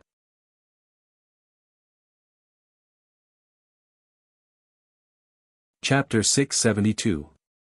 Ning Shu was very annoyed with people who stuck to her. If they were acquaintances, it would be fine, but this guy insisted on following her. This was obviously abnormal. Ning Shu felt that she was going to be played to death. She didn't know what else was waiting for her. Qin Yu saw that Ning Shu was angry and frowned. "I don't have any ill intentions towards you. Maybe I owe you a chance." Ning Shu thought for a while. "I don't think so. Could it be the original owner, Xiao Susu?" The problem was that Xiao Susu didn't know this person at all. "I can't bring another person with me." "You don't have to follow me." Ning Shu said lightly. Qin Yu said elegantly, "It's okay. You don't have to take care of me." Ning Shu, what to do? She had come here happily to have a good meal, but she met such a person. Ning Shu looked at his dark green hair and asked, "You were born with this hair?" Qin Yu nodded. "My transformation is like this." Transformation. He was indeed a demon beast. "What kind of demon are you?" Ning Shu asked. Qin Yu looked at Ning Shu. "Guess." Ning Shu, you are a demon beast. Why didn't they attack you?" Ning Shu asked Qin Yu softly. Qin Yu glanced at the people in the hall. "They don't dare." Ning Shu gave him a thumbs up. That was so domineering. Ning Shu finished all the dishes on the table and prepared to find an inn to rest. Ning Shu walked out of the inn. Qin Yu followed and asked, "Where are you going now?" "I'm looking for a place to stay." "Actually, you don't have to follow me. We don't know each other. Thank you for treating me to the seawater. Ning Shu saw that he didn't have any ill intentions and his attitude became gentler. If you like it, I'll treat you to it. Qin Yu said. Ning Shu, a gentleman doesn't take what others like. Ning Shu quickly rejected. When Qin Yu looked at people, his eyes shone. He was calm and intelligent. Qin Yu really didn't look like a demon beast. You are different from other demon beasts. He didn't look like a demonic beast, but more like a human. I have a place to stay here. Qin Yu said. Since we are traveling together, you can stay at my place. Qin Yu said. Ning Shu was a little embarrassed. Sorry to trouble you. It's no trouble. Ning Shu, no, I won't. Ning Shu felt that there was something fishy going on because it was all too sudden and he was even treating her nicely. What are you worried about? Qin Yu asked. Because we've never met before. We're strangers. I don't want to trouble you. Ning Shu looked at Qin Yu. I think you've got the wrong person. Qin Yu said indifferently, I can feel it myself. Maybe you don't remember. Our souls have intersected. Qin Yu said, you don't have to worry. I haven't been able to break through the great Tao all this while. Perhaps it's because I have karma with you. Ning Shu, speak human language. He felt that his intelligence was even lower than a demonic beast's, as if he was mentally retarded. Ning Shu sighed and followed Qin Yu to his place. It was a big house. You have such a big house. Ning Shu saw that there were servants in the house. When the servant saw Qin Yu, he bowed and shouted, Lord Qin. Arrange a room for her. Qin Yu ordered. The butler arranged a room for Ning Shu beside Qin Yu's. Ning Shu also felt drunk. Ning Shu felt that the spiritual energy in the house was very dense. He sat on the bed and started to cultivate. The spiritual energy around Ning Shu rushed over. After cultivating for a long time, Ning Shu opened his eyes and looked inside his dantian. He realized that the energy in his dantian had turned into a golden dragon. It was very lifelike, like a real dragon. When it came into contact with Ning Shu's consciousness, the dragon even touched Ning Shu's consciousness. Ning Shu was a little surprised. He felt that this thing had its own consciousness. There was a knock on the door.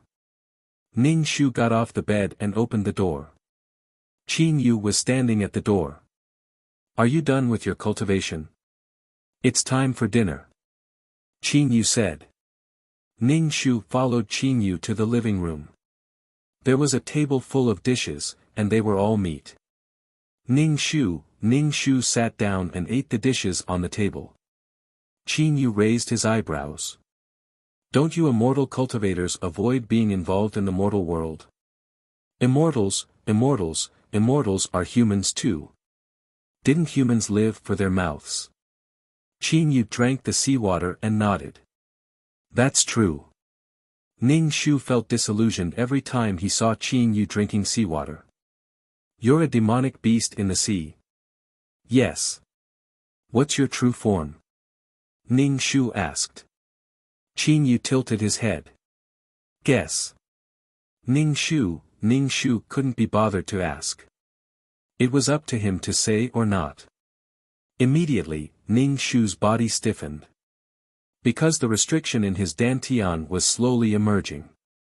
The restriction was activated. Instantly, his body felt like it was about to explode. Ning Shu hurriedly sat cross-legged on the ground, enduring the pain. Demonic qi was emitting from his body. Qin Yu formed a barrier that covered the entire house, preventing others from discovering the demonic qi on Ning Shu's body. Ning Shu cursed the bastard who placed the restriction in his heart. Fuck, just you wait. The restriction gradually sank into his dantian and disappeared. Ning Shu was in so much pain that he was covered in cold sweat. Ning Shu grabbed the cup on the table and drank a cup of water. You're a demon. Qin Yu looked at Ning Shu and shook his head. Not pure.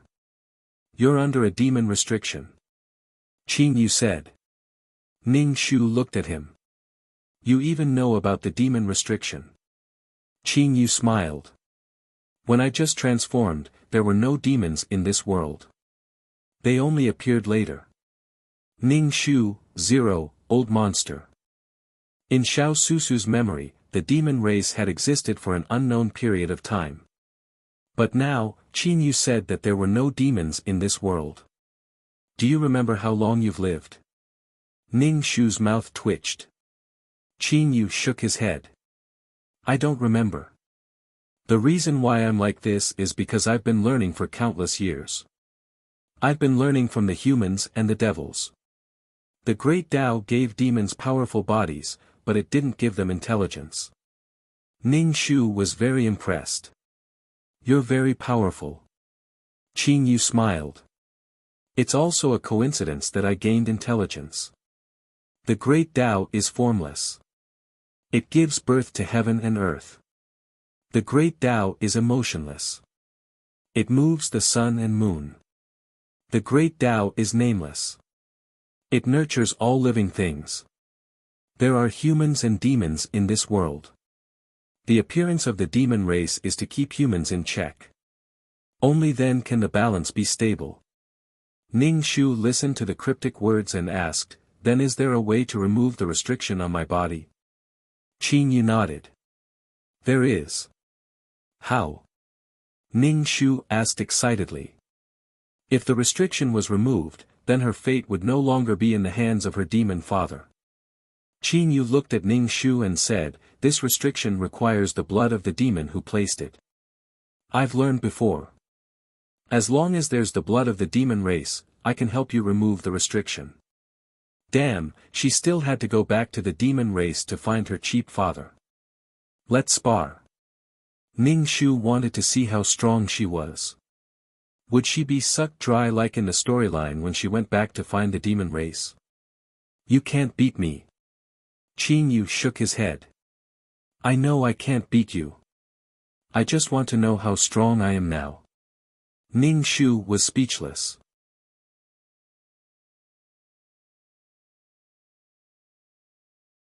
Chapter 673. Ning Shu wanted to spar with Qin Yu to see how strong he was and if he would be killed when he went to find his father. Come. Ning Shu waved his hand at Qin Yu. Qin Yu said straightforwardly, you can't beat me. Ning Shu released her inner strength, and a golden coiling dragon roared out, rushing towards Qin Yu. When it saw Qin Yu, its roar immediately weakened. Qin Yu looked at the dragon seriously and was a little surprised. This thing is starting to have its own consciousness. Ning Shu felt the same. He felt that the golden dragon had a consciousness and said to Qin Yu, then do you know why? I feel that the aura is very familiar. I wasn't sure it was you before, but now I am sure. Qin Yu nodded and said. He reached out and grabbed the golden dragon in his hand. The golden dragon was swimming in his palm. Fuck, we are fighting right now. Ning Shu moved his mind and retracted the golden dragon back into his dantian. Qin Yu said, your cultivation technique is not bad. That's why the golden dragon has a little consciousness. When he first got the ultimate martial arts technique, he thought it was just a low-level martial arts technique. But he had been using it until now. In a world full of spiritual energy, he could show off his power. Let's do it. Ning Shu raised her chin slightly and threw a punch at Qin Yu. Qin Yu stood still and waved his hand. Like he was swatting a mosquito, he swatted Ning Shu away. Ning Shu hit the wall and his organs hurt. Fuck, this guy is even stronger than Qin Huajun. He is indeed an old monster. Qin Yu frowned and asked, are you okay? I felt a backlash from the Tao of Heaven. Ning Shu, why does he always say things that I don't understand? I feel like I am retarded. When I attacked you, I actually felt a backlash from the Tao of Heaven. Qin Yu frowned. Who are you? Ning Shu pondered over Qin Yu's words. What do you mean?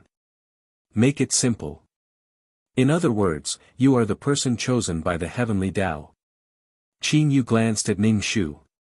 Ordinary people can't sense the loss of providence, but I can. Ning Shu nodded. You mean, I'm the main character? When did she become the main character? You must be kidding me. In any case, Ning Shu felt that the whole world was full of bugs, which made her very terrified. Ning Shu wanted to quickly complete the mission and leave. Damn, he couldn't stay in this world. It was too messy. What do you think of my current strength? Ning Shu asked. Qin Yu said cautiously, I estimate that the strength of the Aurus Core stage is about the same. She was in the Golden Core realm, and Qin Huajun was in the Soul Formation realm. Compared to her, there was a huge gap between them.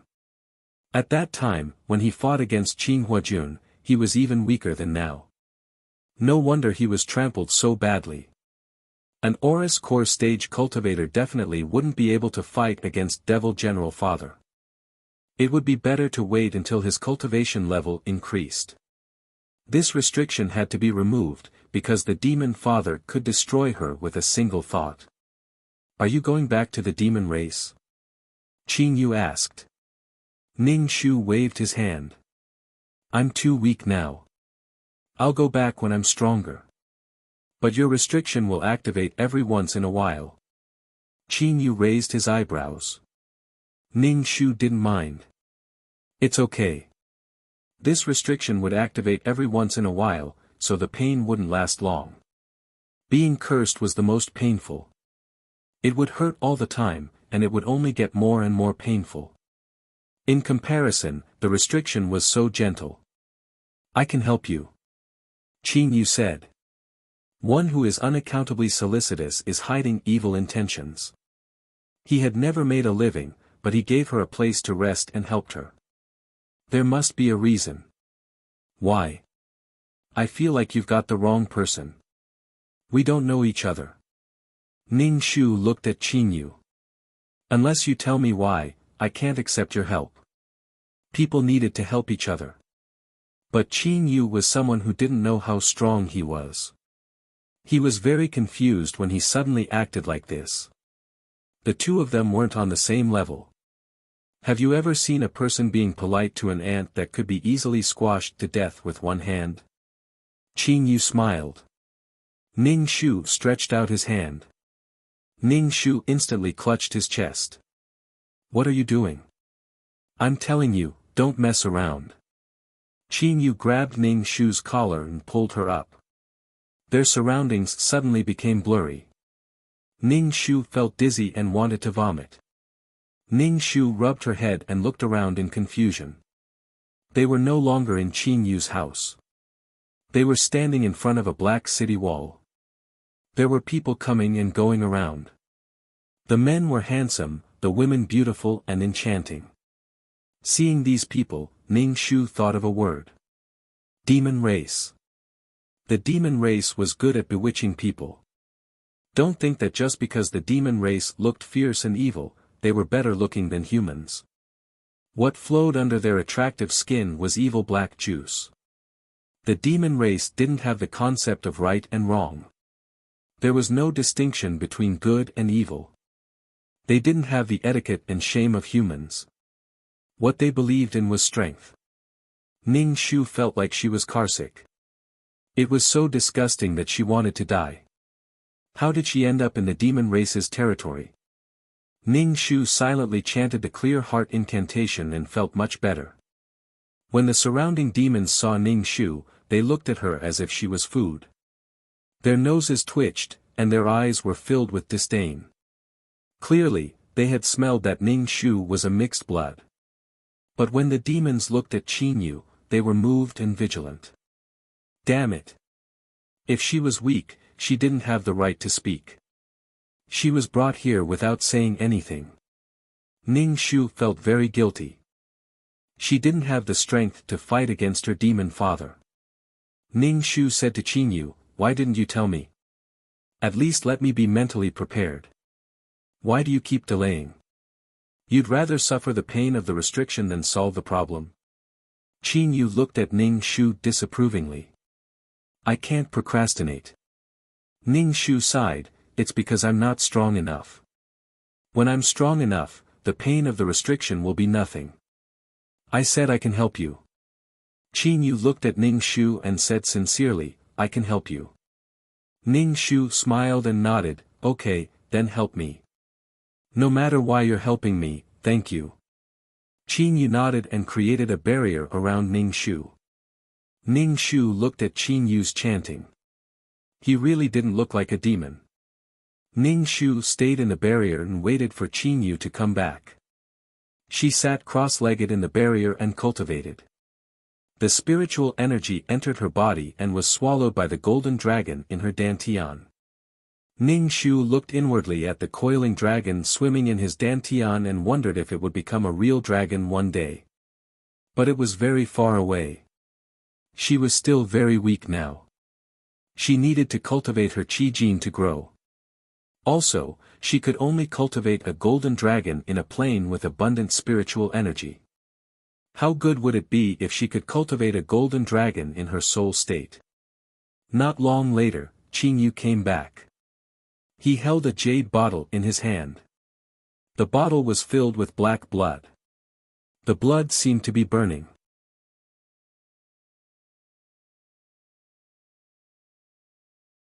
Chapter 674.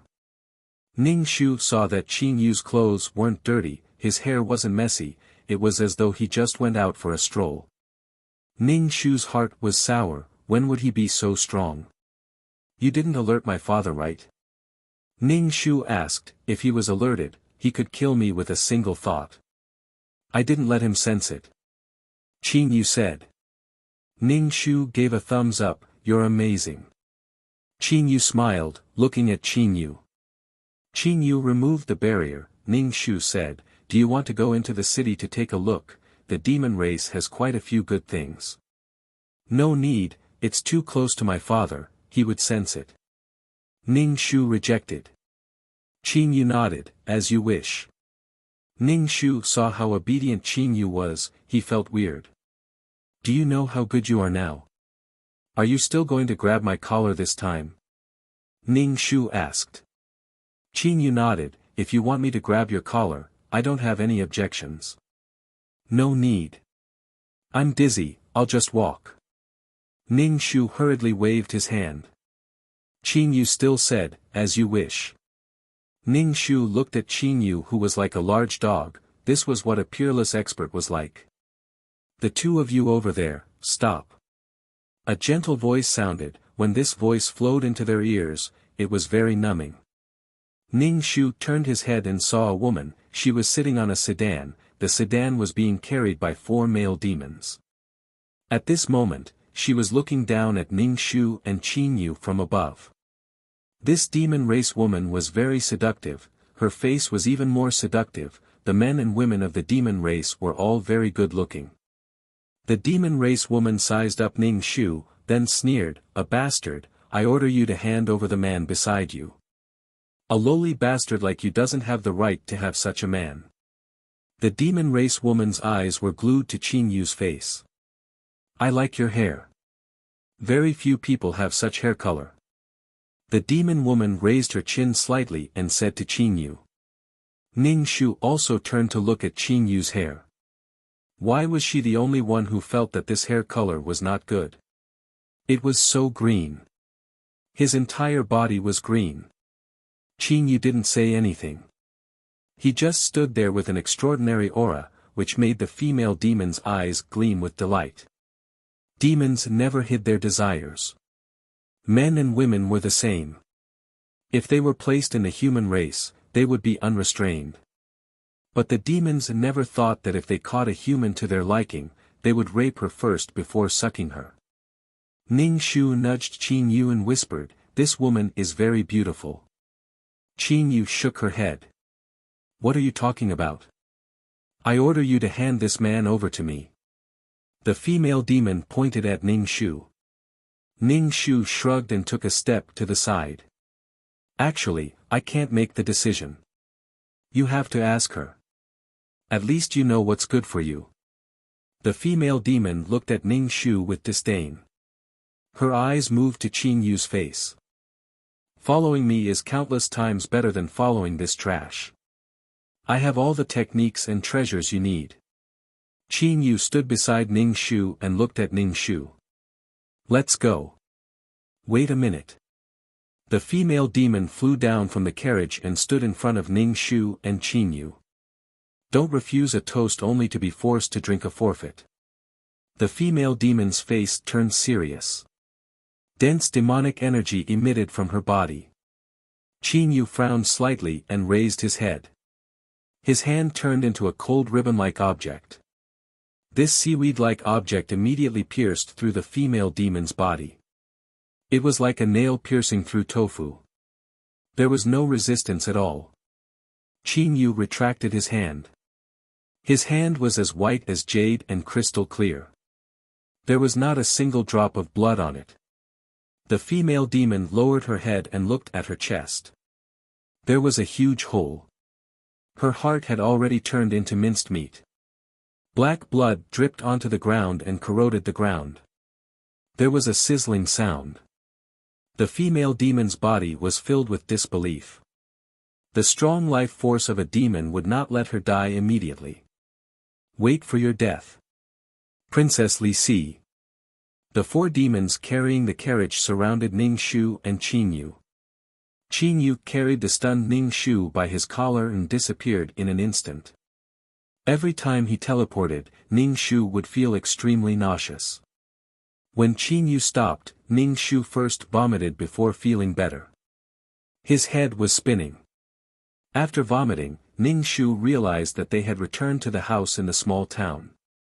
Ning Shu looked at Qin Yu and said, "Why do I feel that you look familiar? What is your true form?" Ning Shu rolled her eyes and tried to recall. Ning Shu pulled his hair. Impossible. That guy is probably still in the Sea of Laws. You can't be a seaweed, right? Ning Shu probed Qin Yu. Qin Yu nodded.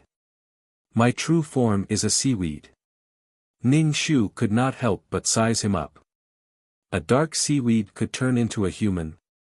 Did you use a spirit marrow crystal to make a nest? Ning Shu recalled that he once met a seaweed in a senfu. But that seaweed was extremely ignorant and did not even have its own consciousness. It was a completely different species from this Qin Yu. Yes. Qin Yu took out a spirit marrow crystal. This is for you. Ning Shu was speechless. I don't want your spirit marrow crystal. Ning Shu clapped his hands happily. Why didn't you say that you were a seaweed earlier? Why are you here? I have always been in this world. Qin Yu said. Ning Shu held his head and called 2333. Oh my god. This plane can't be that senfu from back then, right? Wasn't it on the verge of collapse? How did it become a mid-level plane? How did it become a mid-level plane in such a short time? Ning Shu felt that he was so useless. Even a plane was better than him. 2333 was stunned for a moment and said, the flow of time is different. It doesn't seem like a long time to you. Maybe this plane has already been here for a few 100 million years. Damn it. If that's the case, then this plane recognizes you. That explains everything that happened before. 2333 said. Ning Shu squinted. How does that plane know it's me? 2333 said, you forgot. When you were on the way to the Sea of Law, you thought you were in a soul state. Holding the plane in your hand would definitely have some of your soul's aura. Ning Shu sighed and wiped the cold sweat off his head. She was so scared that she could not sleep every day. She did not expect this to be the reason. To be able to evolve into a mid-level plane was also an opportunity for this plane. Giving you some benefits can be considered as settling the karma. 2333 said. You should be doing missions in this plane smoothly. You did not waste a lot of my energy to send it back to the Sea of Law. I was wondering why I couldn't find the reason. 2333 finally defended his incompetence. Ning Shu, hee, what are you thinking about? Qin Yu saw Ning Shu in a daze and asked. Ning Shu came back to his senses and looked at Qin Yu. Oh my, how long has it been since we last met? You've grown up. Qin Yu, I might be much older than you. Qin Yu said. Ning Shu thought about it and agreed. Qin Yu was about the same age as this plane.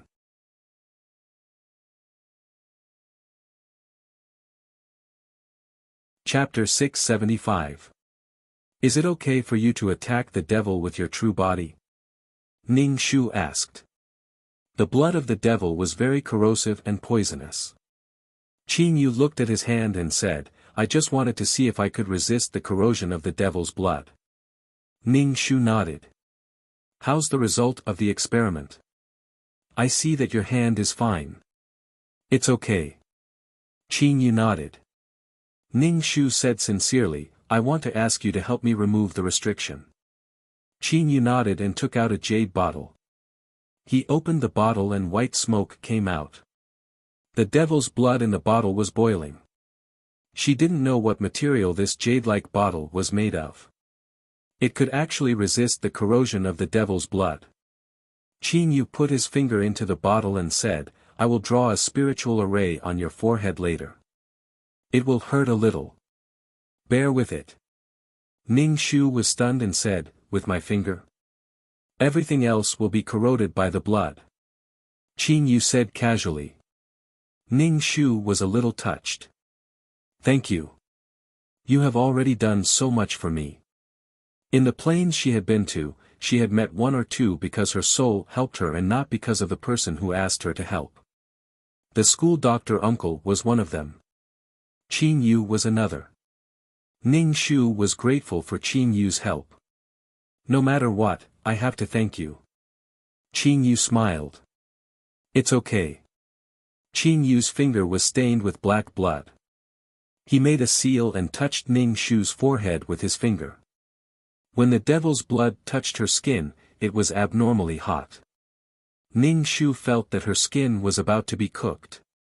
It was probably because of the devil's blood in her body. She only felt the heat and nothing else. The spiritual array on her forehead disappeared into her skin and turned into countless sharp swords. They went straight to her dantian and the restriction in her dantian appeared. Perhaps because it felt threatened, the restriction emitted a thick devil qi. Ning Shu felt incomparable pain. The two sides fought in her body, causing her dantian to be in a mess. Her dantian seemed to be about to collapse. Qin Yu was still drawing formations continuously, causing Ning Shu so much pain that he wanted to bang his head against the wall. After an unknown period of time, a "kacha" sound rang out as the restriction was broken. Ning Shu instantly felt as though his soul was about to be sublimated. That kind of carefree feeling made Ning Shu want to roar to the sky. Without the restriction, nothing could control her. Ning Shu shook Qin Yu's hands to express his gratitude. Thank you, Hai Dai. Qin Yu retracted his hand. I'm fine. Please call me Qin Yu. Qin Yu said very seriously. Alright, Hai. Qin Yue. Without the restriction, Ning Shu was so happy that he ate 2 more bowls of rice that night.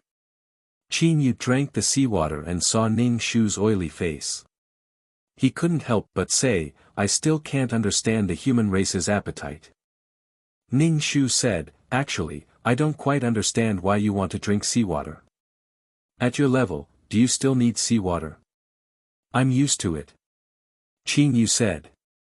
The human race eats to survive. In order to make eating more enjoyable, of course the food has to be better.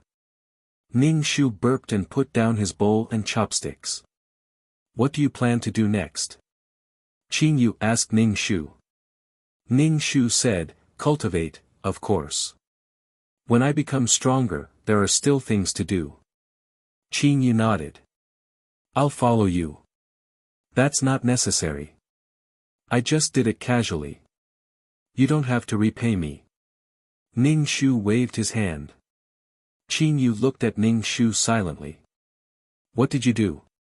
Ning Shu, he forgot that Hai Dai was still a baby at that time and didn't have any consciousness. Nothing. Ning Shu said, follow me if you want. After dinner, Ning Shu went back to his room to cultivate. His cultivation speed was very fast. Spiritual qi rushed into his body crazily. The qi dragon in his energy center swallowed the spiritual qi. The qi dragon was yellow all over. It swam in Ning Shu's energy center. It even had dragon whiskers and pupils in its eyes. At first, it was just an image. Now, it was very lively. Ning Shu was encouraged and kept cultivating. But as his cultivation speed increased, the golden color on the qi dragon faded. It was no longer yellow. Instead, it was turning silver. Ning Shu scratched his head in confusion. He didn't know what was going on. Ning Shu could only ask Qin Yu to evaluate his fighting ability. Let's fight. Ning Shu said to Qin Yu. Qin Yu shook his head. You can't beat me. I know. I want you to assess my current combat power, Ning Shu said to Qin Yu. Ning Shu released her qi as she spoke, and a coiling dragon rushed towards Qin Yu. Qin Yu raised his hand and flicked the qi dragon's head.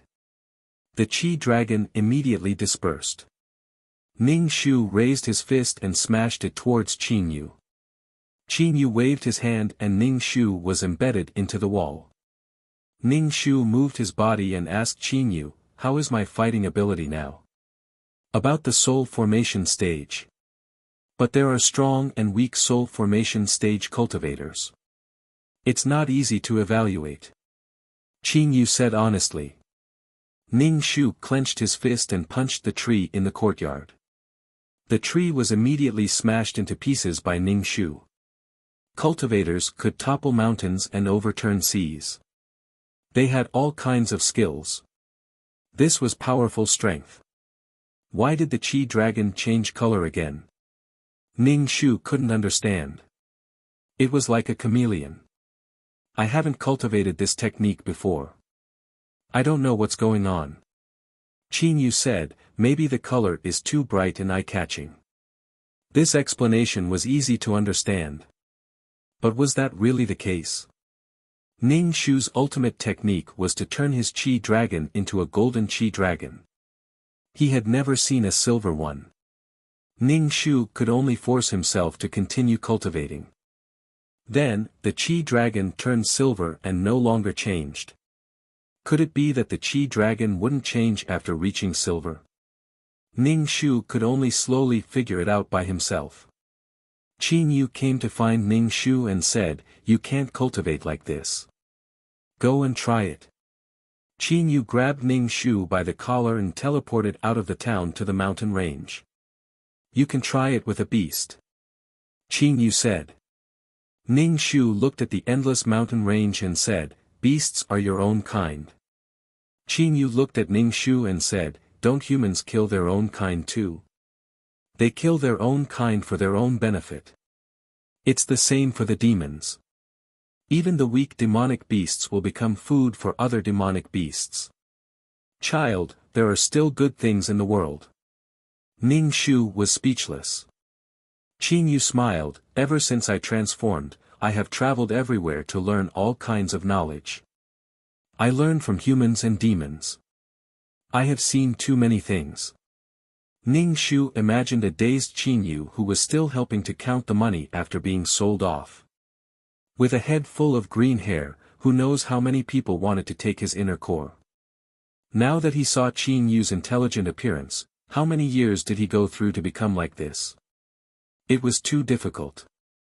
Ning Shu comforted Qin Yu, you don't look retarded at all now. Qin Yu, you're tuning into the Han Li's Wuxia Adventures YouTube channel. We're so grateful for your support and don't forget to subscribe to join us on this incredible journey through captivating stories.